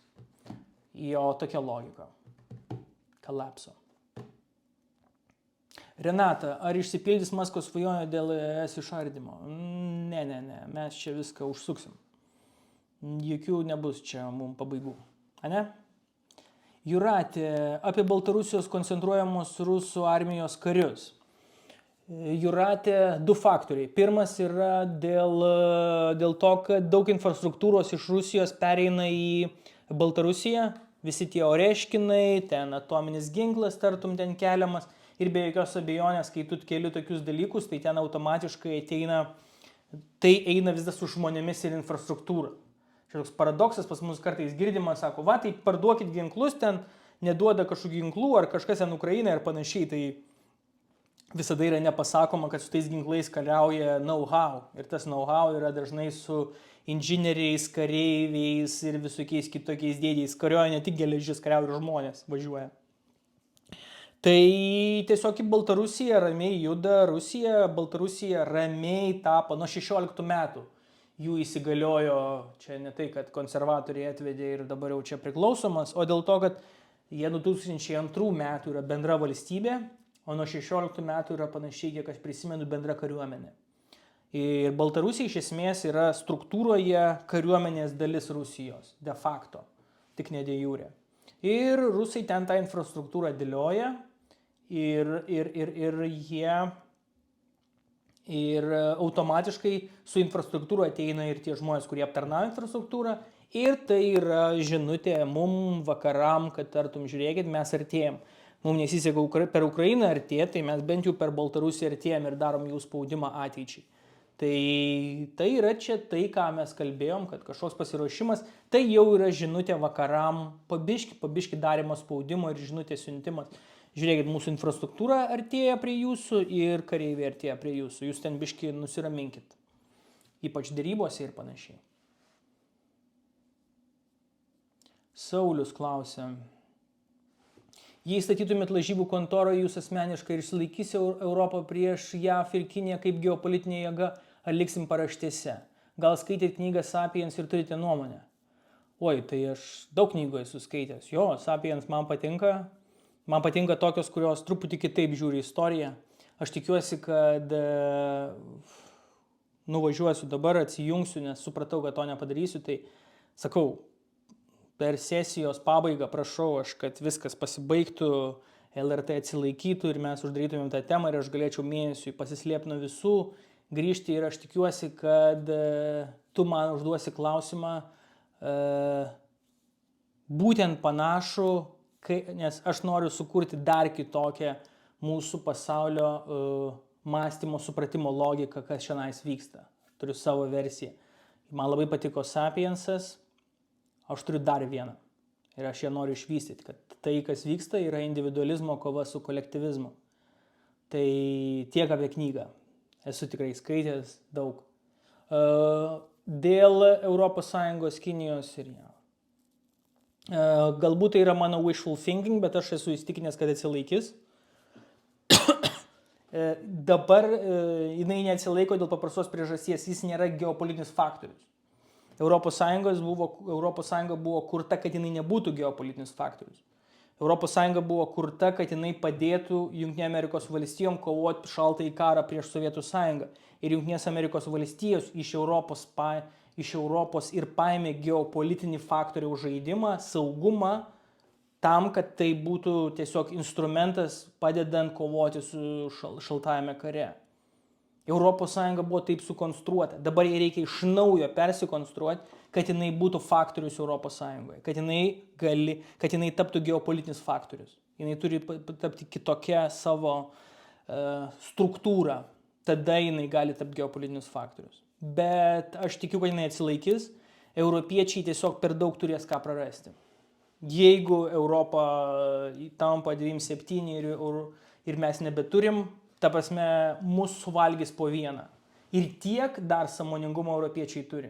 Jiem gali nepatikti, jie gali eiti į radikalumą, jie gali eiti dešinę, bet jie supranta, kad netgi tie kraštutinės dešinės apologenai, jie jau nebežaidžia žaidimo ten, išsiskyrė ar ką, jie jau pradeda prisitaikyti, jie nori centro rinkėjo, be jokios abejonės, nes tu išeisi su žinutė, kad čia ES nereikia, tu neturi šansų, bet jie jau bando kažkokį flirtuoti su ES ten, kažką reikia, tai visi supranta, jie tai daro dėl išskaičiavimo, bandant nupirkti, nors jie daro viską, kad ES žlugtų, bet dienos pabaigoje jie visi europiečiai supranta, kad po vieną mum galas.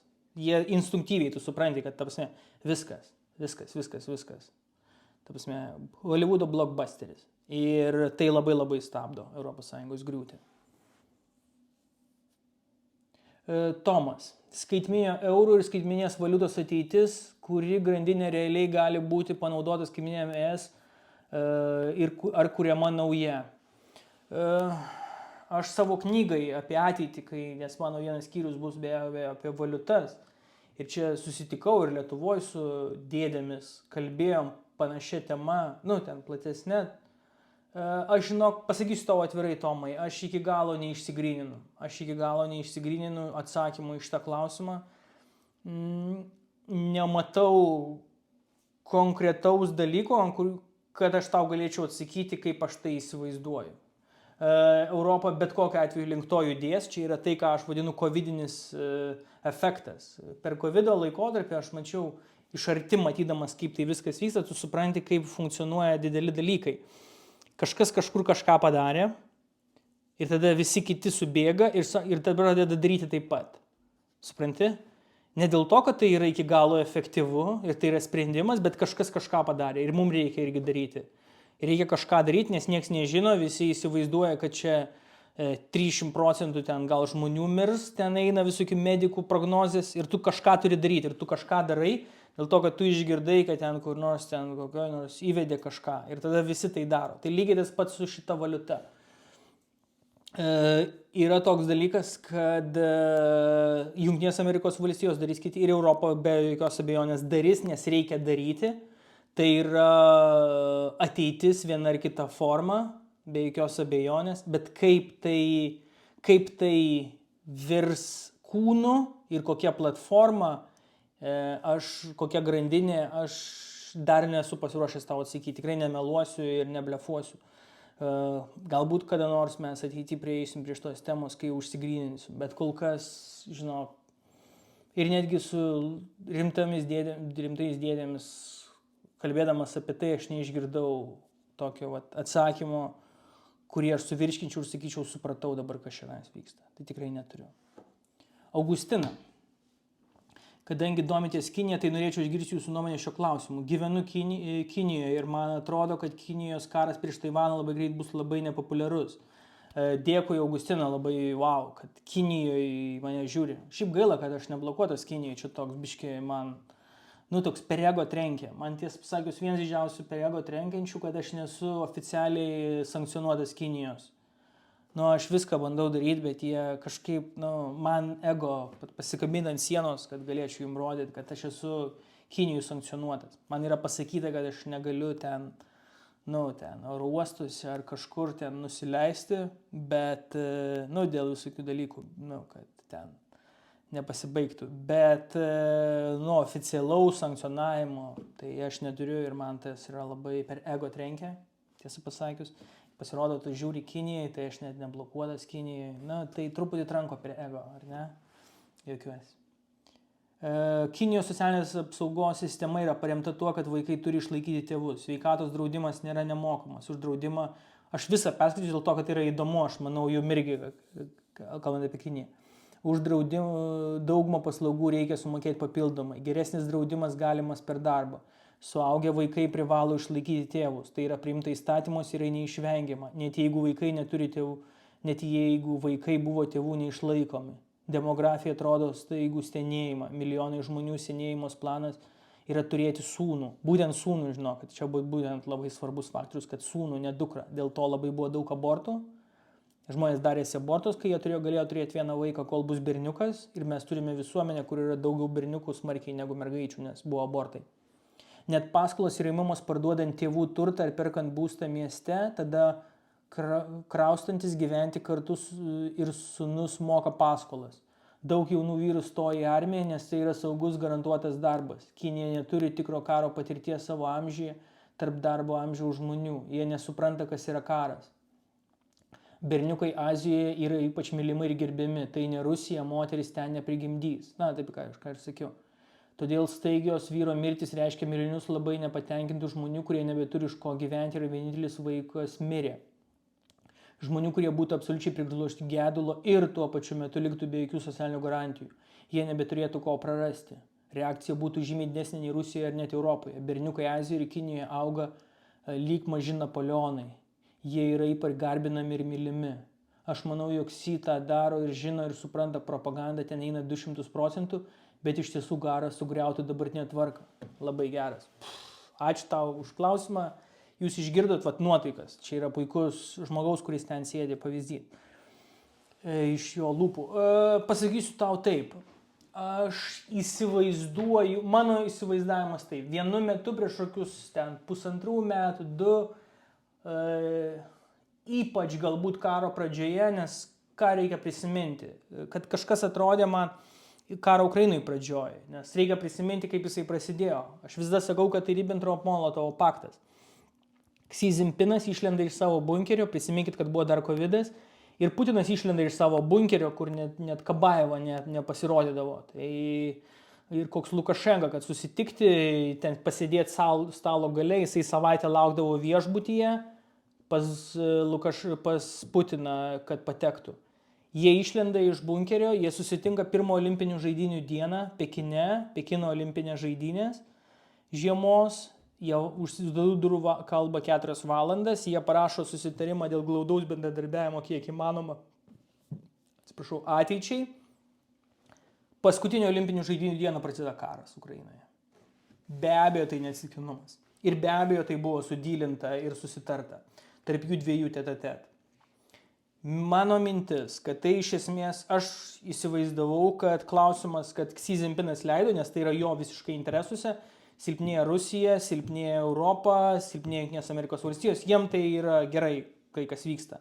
Jie yra didieji laimėtojai beje karo Ukrainoje, mano įsitikinimu. Ir klausimas buvo, ką už tai gauna Kinija. Ir ypač žiūrint Rusijoje tie, kurie perduoda ir Kremliaus naratyvus, ten buvo toksai nepasitenkinimas netgi, sakykime, Ta prasme, o tai kodėl Kinija nejuda į Taivaną, nes reikia vakarų atitraukimo dėmesio, kad tie dalykai ir buvo nepasitenkinimas, buvo tartum, kad kažkas buvo pažadėta, bet tai nevyksta. Ir tuo metu atrodė, kad kažkas čionais gali būti. Bendrąja prasme, aš manau, kad diskusija apie tai, kad Kinija gali eiti, jinai galima tik tai vienoje situacijoje. Jeigu Kinijoje bus tokia prasta ekonominė situacija, kad Xi Jinpingui ir komunistams tai yra išsigelbėjimas atitraukti dėmesį. Bet jeigu jie eina, tai bus labai kruvina. Taivaniečiai tam ruošiasi 70 metų, reikia suprasti. Tai yra šalis su super technologijom, jie turi ten raketas, turi dalykų visokių. Ar ne? Dabar jie čia su lietuviais bandys dronus sukti, nes tuo metu jie nežinojo, kad tai. Jie turi savo ten lėktuvus. Jie pasiruošė jūros karui. Krantinė yra labai nepalanki puolimui, ten galima gintis ilgai, tam ruoštasi daug metų. Tai būtų bloody. Tu visiškai teisi. Dabar aš manau, mes esam situacijai, kur politikam iš abiejų pusių apsimoka žaisti artėjančio karo kortą. Taivanas taip save pakelia diskusijoje, Kinija irgi sprendžia nacionalistų klausimą, vis didėjančių. Tu turbūt sutiksi, kad nacionalistinius nuotaikos labai didėja Kinijai. Ir tai yra abiems pusėm naudingas dalykas. Dabar aš tikrai nemanau, kad jam nurautų taip stogą, kad jisai dar dabar pradėtų šituos dalykus. Pats karas, kaip aš įsivaizduočiau, jeigu jis būtų, puolimas tiesiog lipti ar ambrazūros ir ten bandyti išsilaipinti ir eiti, jisai tiesiog būtų teritorijai, kur yra dvigubai mažesnė negu Lietuva, gyvena 24 milijonai. Kaip tai užiminėti normaliai? Jūs įsivaizduokit, teritorija, kur yra dvigubai mažesnė negu Lietuva, gyvena 24 milijonai žmonių. Mes čia 4 nesutelpam. Tai kaip tą užiminti, kariniu požiūriu tai būtų labai sunku. Jeigu jie iš tikrųjų nepasiduoda pirmą dieną, žinai kaip ten įsivaizduoja, o jie nepasiduos, panašu taivaniečiai ne tos nuotaikos, tai yra tu visiškai teisi. Tai yra būtų labai brangus malonumas. O Kinijos komunistai gali sau leisti tokį dalyką, tik tai žinodami, kad jie 100% ir greitai laimės, nes tai yra grėsmė visai partiniai struktūrai. Tai yra grėsmė visai partiniai struktūrai, ne tik tai pačiam Xi Jinpingui, bet visai vertikaliai. Tai toks mano požiūris. Aš manau, kad šiuo metu abi pusės daugiau žaidžia vidaus vartojimui nuotaikomis. Taivanas dar į užsienį taip eksportuoja, nes tai jiem truputį naudinga, bet kad dabar aš statyčiau, kad artimų metų gali būti, ne, dabar kaip tik atsitraukė. Xi Jinpingas pamatė Ukrainą, jis pamatė vakarų vienybę, jis pamatė tas Jungtinės Amerikos valstijas išprotėjusios, bet ten, kur vyksta dalykai išprotėję, bet jisai supranta, kad Taivanas ne Ukraina. Ten Jungtinės Amerikos valstijos ne kažkokių ten puslaidininkai, dėl ko negali prarasti Taivano. Taivanas yra pirmoji gynybos linija. Jeigu tu prarandi Taivaną, reiškia, tu prarandi Japoniją ir prarandi Australiją. Tai laba diena. Tai ir tada, ką tai reiškia toliau? Toliau yra Pearl Harboras ir tada tenais jau West Coast, ar ne? Ten Los Angeles Lakers žaidžia toj pusėje. Tai apie ką mes šnekam? Tai yra per bus brangus malonumas. Ir Jungtinės Amerikos valstijos turėtų į tą įsitraukti.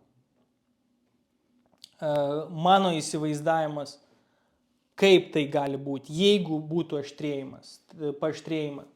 Kinija apsupa Taivaną ir blokadą daro, kad Taivanas tiesiog pasiduotų, atsitrauktų, ten nukerpė visus laidus, interneto, elektros ir visokius kitus dalykus. Ar ne, tu tiesiog apsupi salą, į ją neini. Ir kas tada vyksta? Scenarius paprastas. Tada Jungtinės Amerikos valstijų laivynas plaukia pralaužti blokadą. Ir tada klausimas labai paprastas. Ar Kinija skandina tą laivą Amerikos lėktuvnešį ar ne? Jis skandina, trečias pasaulinis karas. Jis neskandina, viskas, jis pralaimėjo karą dėl Taivano. Jis negali savo to leisti. Realiausias scenarius, ką gali savo leisti komunistai. Ir jie šitą pamodeliavo ir jie...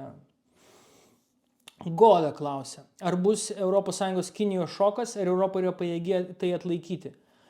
Klausimas, ką tu turi omeny Kinijos šokas, Goda? Jeigu politiniam tokiam lygyje europiečiai savo meluoja ir tiesiog vaidina, kad čia blogai, bet iki galo nevirškina, nes jiem šitos informacijos jie supranta, kad jeigu JAV juda ten, kur jinai juda, tai tada reikia kažką daryti su Kinija, kad būtų atsvara, nes tiesiog mes, europiečiai, nebeturim atsvaros geopolitinės. Kur mes daryti savo leverage, tai vadinama, ar ne, kur mūsų čia gale dėrybinė, tai mes turim turėti kažką. Jeigu tai yra apie pramonę, tai žiūrėk, kokie eksporto masteliai. Į Lietuvą rekordiniais kiekiais eina, į Lietuvą virš ten 1,5 milijardo ten šiais metais, man atrodo, bus deficitas į Lietuvą. Tai ta prasme, Kinija šiais metais per 11 mėnesių padarė trilijoną biudžeto deficito likusiam pasauliu. Čia yra kažkokie neįtikėtini skaičiai. Tai yra neįtikėtinas skaičius. Tu eksportavai daugiau už trilijoną, negu importavai. Trilijoną.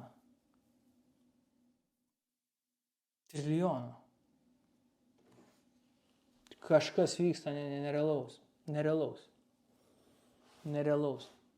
Nerealaus čia vyksta. Tai va, tai ne. Europa dar nėra stadijoje, kad pripažintų Kinijos šoką, jeigu mes kalbam apie tokią logiką. Politinę ekonomiją. Rūta. Kas vyksta su Didžiąja Britanija? Čia labai geras klausimas. Jos ekonomika, procesai visuomenė. Kažkuriame savo podcaste jūs labai neigiamai apie ją užsiminėte maždaug kaip apie degraduojančią šalį. Kažkas panašaus girdžiu ir iš kitų. Gal galite Britaniją aptarti giliau ir daugiau? Jungtinė, įstaisysiu patogiai gerai, nes čia daug ką noriu pasakyti apie Jungtinę karalystę. Tai yra kiaurymė, atrodo, be dugno. Kiaurymė be dugno ir jie patys ją įsikasi ir jie kažkaip sėkmingai krenta. Aš pasakysiu, klydau. Aš visada mano projekcija buvo, kad Jungtinė karalystė turi labai aukštos kvalifikacijos politinį elitą. Jungtinė karalystė be jokios abejonės yra labai klasinė visuomenė. Absoliučiai klasinė visuomenė. Mano klasiokas, neseniai susitikom, jisai gyvena Didžiojoje Britanijoje ir jisai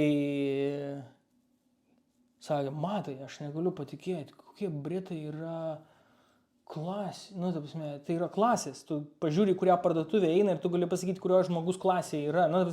Viskas, rūbai, parduotuvė, klasinė visuomenė, absoliučiai. Ir Didžiosios Britanijos stiprybė vis dar buvo, kad jie turėjo labai stiprų politinį elitą. Ar ne, ten atsitiktinai visi baigė Eatoną, vienoje klasėje ten koks Borisas Johnsonas ir Cameronas. Ir jie konkuruoja ir tai yra politinė konkurencija Didžiosios Britanijos į komedijos. Ir ta klasinė visuomenė buvo labai tiesiog sudėliota logiškai. Ir kažkas pas juos užklikino. 2 dalykai pas juos su Brexitu atsitiko. Aš įsivaizdavau, kad Brexitas bus periodas, kur bus jiems sunku, po to jie atsistatys ir kaip tik šoks į aukštį, nes Britanijai tradicija, svarą sterlingą turi visus kitus dalykus, jie labai šoks į viršų. Bet atsitiko kažkas kitaip. Manau, kad visų pirma tai apie politinį elitą.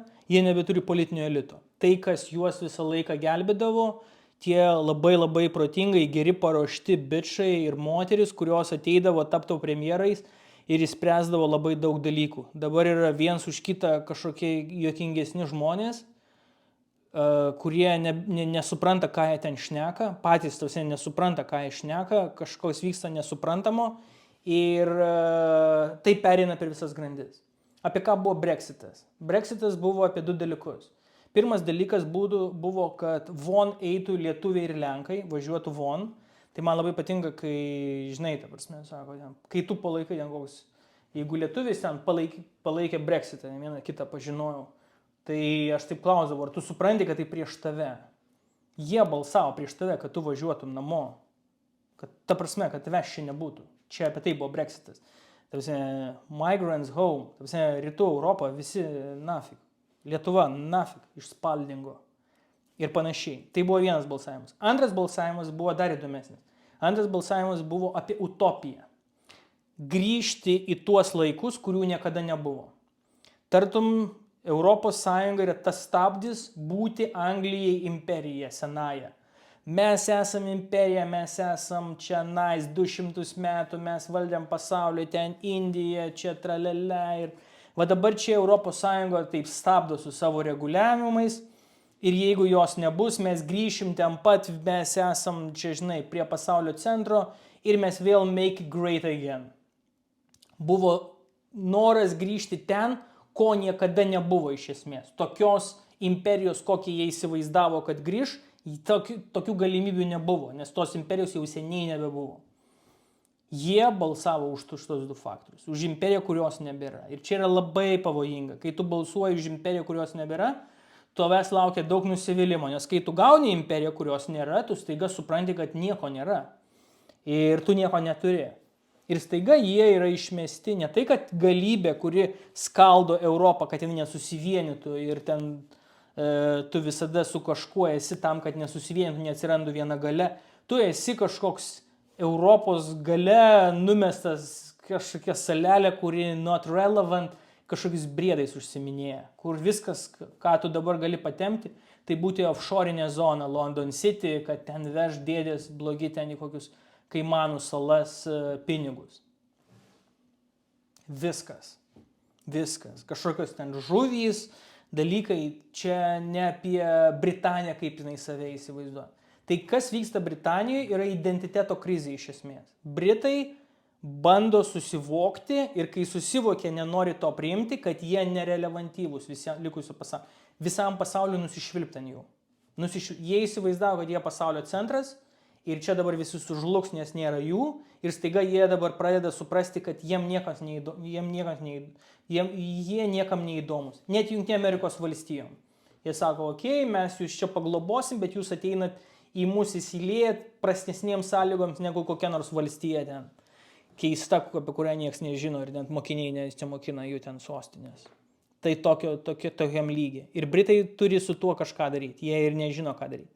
Nes jie save įsivaizduoja kitokiais. Ar ne? Jie įsivaizduoja, kad jie yra, palaukit, aš skaičiau istoriją, mes ten valdėm viską. Tai. Ir jie to ne. Ir tada dar kitas faktorius. Tas, kad migrantai, vėl sakau, man labai nepatinka žodis migrantai. Nes migrantai yra žodis, kuris atstovauja, tartum, žmonės migruoja ir kažkur ten kažką, tai dėl to kažko.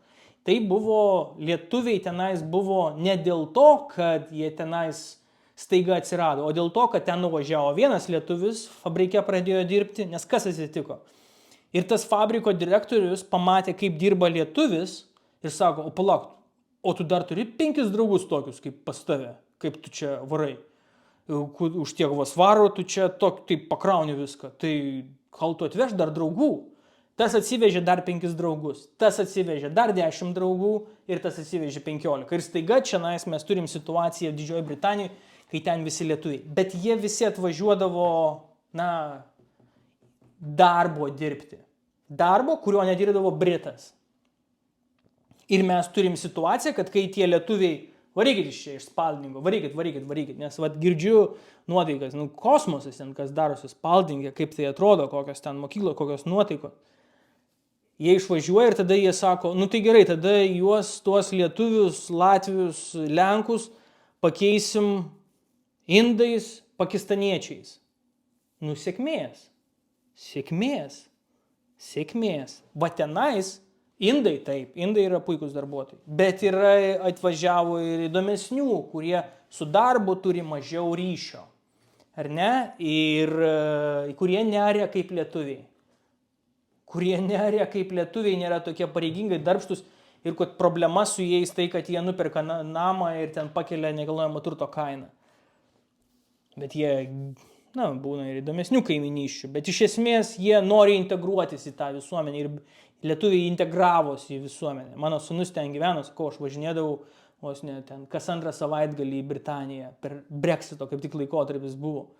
Sėsdavau iš Belgijos ir važiuodavau ir ten važinėdavau pro tuos nedidelius miestelius iki Spaldingo, žiūrėdavau, kaip nuotaikos, kaip ten lietuviai ir, jie integravosi, jie vaikšto pro tas parduotuvės, viskas, tu atpažįsti lietuvį, Bet, ir Britai ten, tu atpažįsti ir Britą.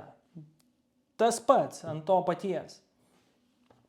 Tai visa tai sugriuvo. Įsivaizdavimas, kad Britanija yra relevantiška, jie griuvo.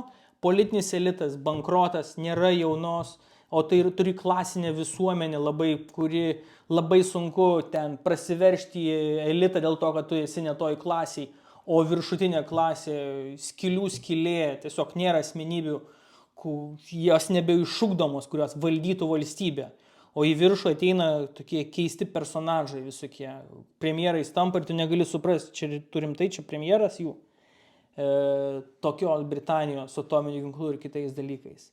Ir visa tai susideda. Tada jiem reikia migrantų dirbti, nes Britai nedirba. Jie tokie, kokie yra iš tų šalių. Tai yra konfliktas ir tu turi katilą. Tu turi katilą problemų, kuris sprogsta iš vidaus. Visuomenė yra patenkinta, nes čia yra migrantai, čia yra blogai, ekonomika neauga, mes niekam nesvarbus, problemos. Tas Britanijai buvo tobulai sukurta sistema, kuri man labai patiko, socialinė, dėl svaro, dėl visų kitų dalykų, jie ten manipuliavo gerai. Tas, kuris, lietuvis nuvažiavęs, uždirbdavo ten fabrike, dirbi ir tu turi tokią socialinį modelį, kad tu jautiesi saugus. Biški pasitaupęs, tu gali ten kažkokį namuką, tą keistą, klaustrofobinį ir visi kiti dalykai. Aš nesu objektyvus, man Britanija nėra prie širdies. Tai yra paskutinė šalis. Man Britai, kažkodėl man tiesiog. Tai tas klimatas, tie namukai kažkokie klaustrofobiniai, ten kur užlipi ir nežinau, man ten, net nesimiega man tose jų kotedžuose. Tai aš galbūt ne iki galo neobjektyvus jų architektūros didelių, taip sakant, nesu didelis architektūros britaniškos fanas. Ir visa tai griūva, visas jų modelis socialinis, svaras nebe tas ir tas vidutinis sluoksnis irgi nebeišgyvena taip kaip anksčiau, kai jis prisimena prieš 10 metų su jo alga, jis ten, žinai, į Chelsea rungtynės nueini, namą perki, vaikai, mokykla, viskas saugu, visa tai sugriūna. Ir viskas vienu metu. Ir praradimos gale. Ir Britanija yra ten, kur yra. Jinai užsidirbo tai. Ir tu turi identiteto krizę, kur visuomenė klausia, tai ką mes, kas mes, kur mes, ką mes darom, kur mes judam. Ir jie neturi atsakymų. Šviesa tunelio gale kol kas Britanija yra išjungta. Niekas neatėjo ir neįjungė, sakydamas, va čia einam, darom. Ir tada atsitinka Faranžas, nes kas yra dar Didžioji Britanija? Didžioji Britanija yra labai neteisinga rinkimų sistema, kuri yra labai nedemokratinė. Vienmandatė, vieno turo yra elitinė labai sistema. Vienmandatė šiaip yra tokia biški manipuliacinė sistema, o dar vienas turas yra labai įdomus dalykas. 2 turai irgi yra nesąmonė. Tai, kad Lietuvoje yra 2 turai, yra visiškas irgi absurdas, dėl to, kad galbūt net dar prašiau, dėl to, kad, pavyzdžiui, puikus pavyzdys, aš, pavyzdžiui, įsivaizduokit, aš dalyvau rinkimuose vienmandatėj, pirmam turė aš surenku 25, po manimi surenka Kukuraitis 15, ar ne? Tai aš toje vienmandatėje turiu 25% visuomenės palaikymą. Antras žmogus turi 15. Tada aš pasimu vienmandatės, pažiūriu nuotaikas. Trečias žmogus balsavo už trečias buvo Nemuno Aušra, ketvirtas tas. Ir aš pasiskaičiuoju ir aš suprantu, kad aš antram turė neturiu šansų, nes visi eis prieš mane. Prieš konservatorių. Ne prieš mane, o prieš konservatorių partiją bus balsuojama. Ir taip ir atsitinka. Ir tas žmogus laimi, bet realus jo palaikymas yra 15%. Jis turi realiai de facto 15% visuomenės mandatą, nes pirmam turė tai pasimatė. 15% žmonių sako, kad toje vienmandatėje sako, tai yra žmogus, kuris atstovaus mane, aš taip suprantu Lietuvą ir kur jinai turi judėti. Tai vienmandatė apskritai yra labai įdomus dalykas. Čia Bet čia kita diskusija. Britanijoje panaši situacija. Tu turi vienmandatę ir ten leiboristai arba toriai, ten jie visada susitvarkydavo vienmandatę, kad tu turi ten kokį 19% jie išlyzdavo visada, nes tu visada ten partinis, ten visi apeiti, visi suagituoti ir visi didžiosios partijos turėdavo. Bet situacija, nuotaikos tokios, kad žmonės sako, žiūrėkit, geriau jau Faranžas. O Faranžas yra iš tikrųjų talentingas vaikis. Kai dirbdavau Briuselyje, tai buvo vienintelis žmogus, kurį aš, ten žinai, tu kažką rašai ir taip žiūri Europos parlamento sesiją. Ir vienintelis žmogus, kurį aš įsijungdavau garsą, paklausyti, būdavo Faranžas. Nes jis iš tikrųjų, oratorystę tą Britanijos įjungęs gerai. Daugiau Europos parlamente buvo vienas totalus badas. Dar Verhofštatas toks. Buvo pusė velnio. Bet šiaip tapsime absoliučiai. Nieko, absoliučiai jokios rišlios minties apie gyvenimą ir apie žmonės, jokio supratimo. Tai jisai turi patirtį iš Europos parlamento oratorystės ir jisai atrodo gerai. Ir gali būti tikėtina, kad jis vienmandatį nuplaus viską ir išplaus sistemą. Tai žmonės yra antiek supykę, kad jie balsuos už katę maiše, nes jisai nieko nėra daugiau nei katė maiše, kad įspirtų šitiem dviem, kad jie atsibustų ir sakytų, ką jūs padarėt su Didžiąja Britanija. Bet didelė dalimi tai yra priekaištas patiems žmonėms, nes jie subalsavo už Brexitą. Jeigu jie būtų likę Europoje, jie toliau galėjo kaltinti Europą, kad jinai čia stabdo, o Britanija čia tokia, ir jie turėtų atpirkimo ožį. Dabar atpirkimo ožio nėra, dabar atpirkimo ožis jie patys. Ir tu niekada negali būti savo atpirkimo ožys, nes tu niekada negali pripažinti, kad tu padarei klaidų ir tu nebesi toks svarbus, kaip tu įsivaizdavai. Ir tu negali kaltinti Europos Sąjungos. Tai va, Rūta. Taip įsivaizduoju situaciją. Ačiū Jums už klausimus, praėjom visus klausimus, 2 laidos. Tikiuosi rasit laiko pažiūrėti abi skirtingos nuotaikos ir tuo pačiu metu pastebit, kad tiek vidaus Lietuvos politika, tiek tai, kas vyksta pasaulyje, labai rezonuoja. Kovos dėl galios, naujo pasaulio kūrimas, naujo dabar periodo, apie kuriame bevaldystė prasideda. Tai apie 20 metų pasaulio, kuriame bus toks chaosas. Po to mes susidėliosim kitaip, atsiras naujas pasaulis. Ir apie tai aš ir noriu kalbėti. Tai pradėsim naujų metų, naują sezoną, bus labai, labai įdomu. Aš pabandysiu, kad būtų įdomu. Sekit, diskutuosim ir pradedam naują sezoną po naujų metų. Važiuojam.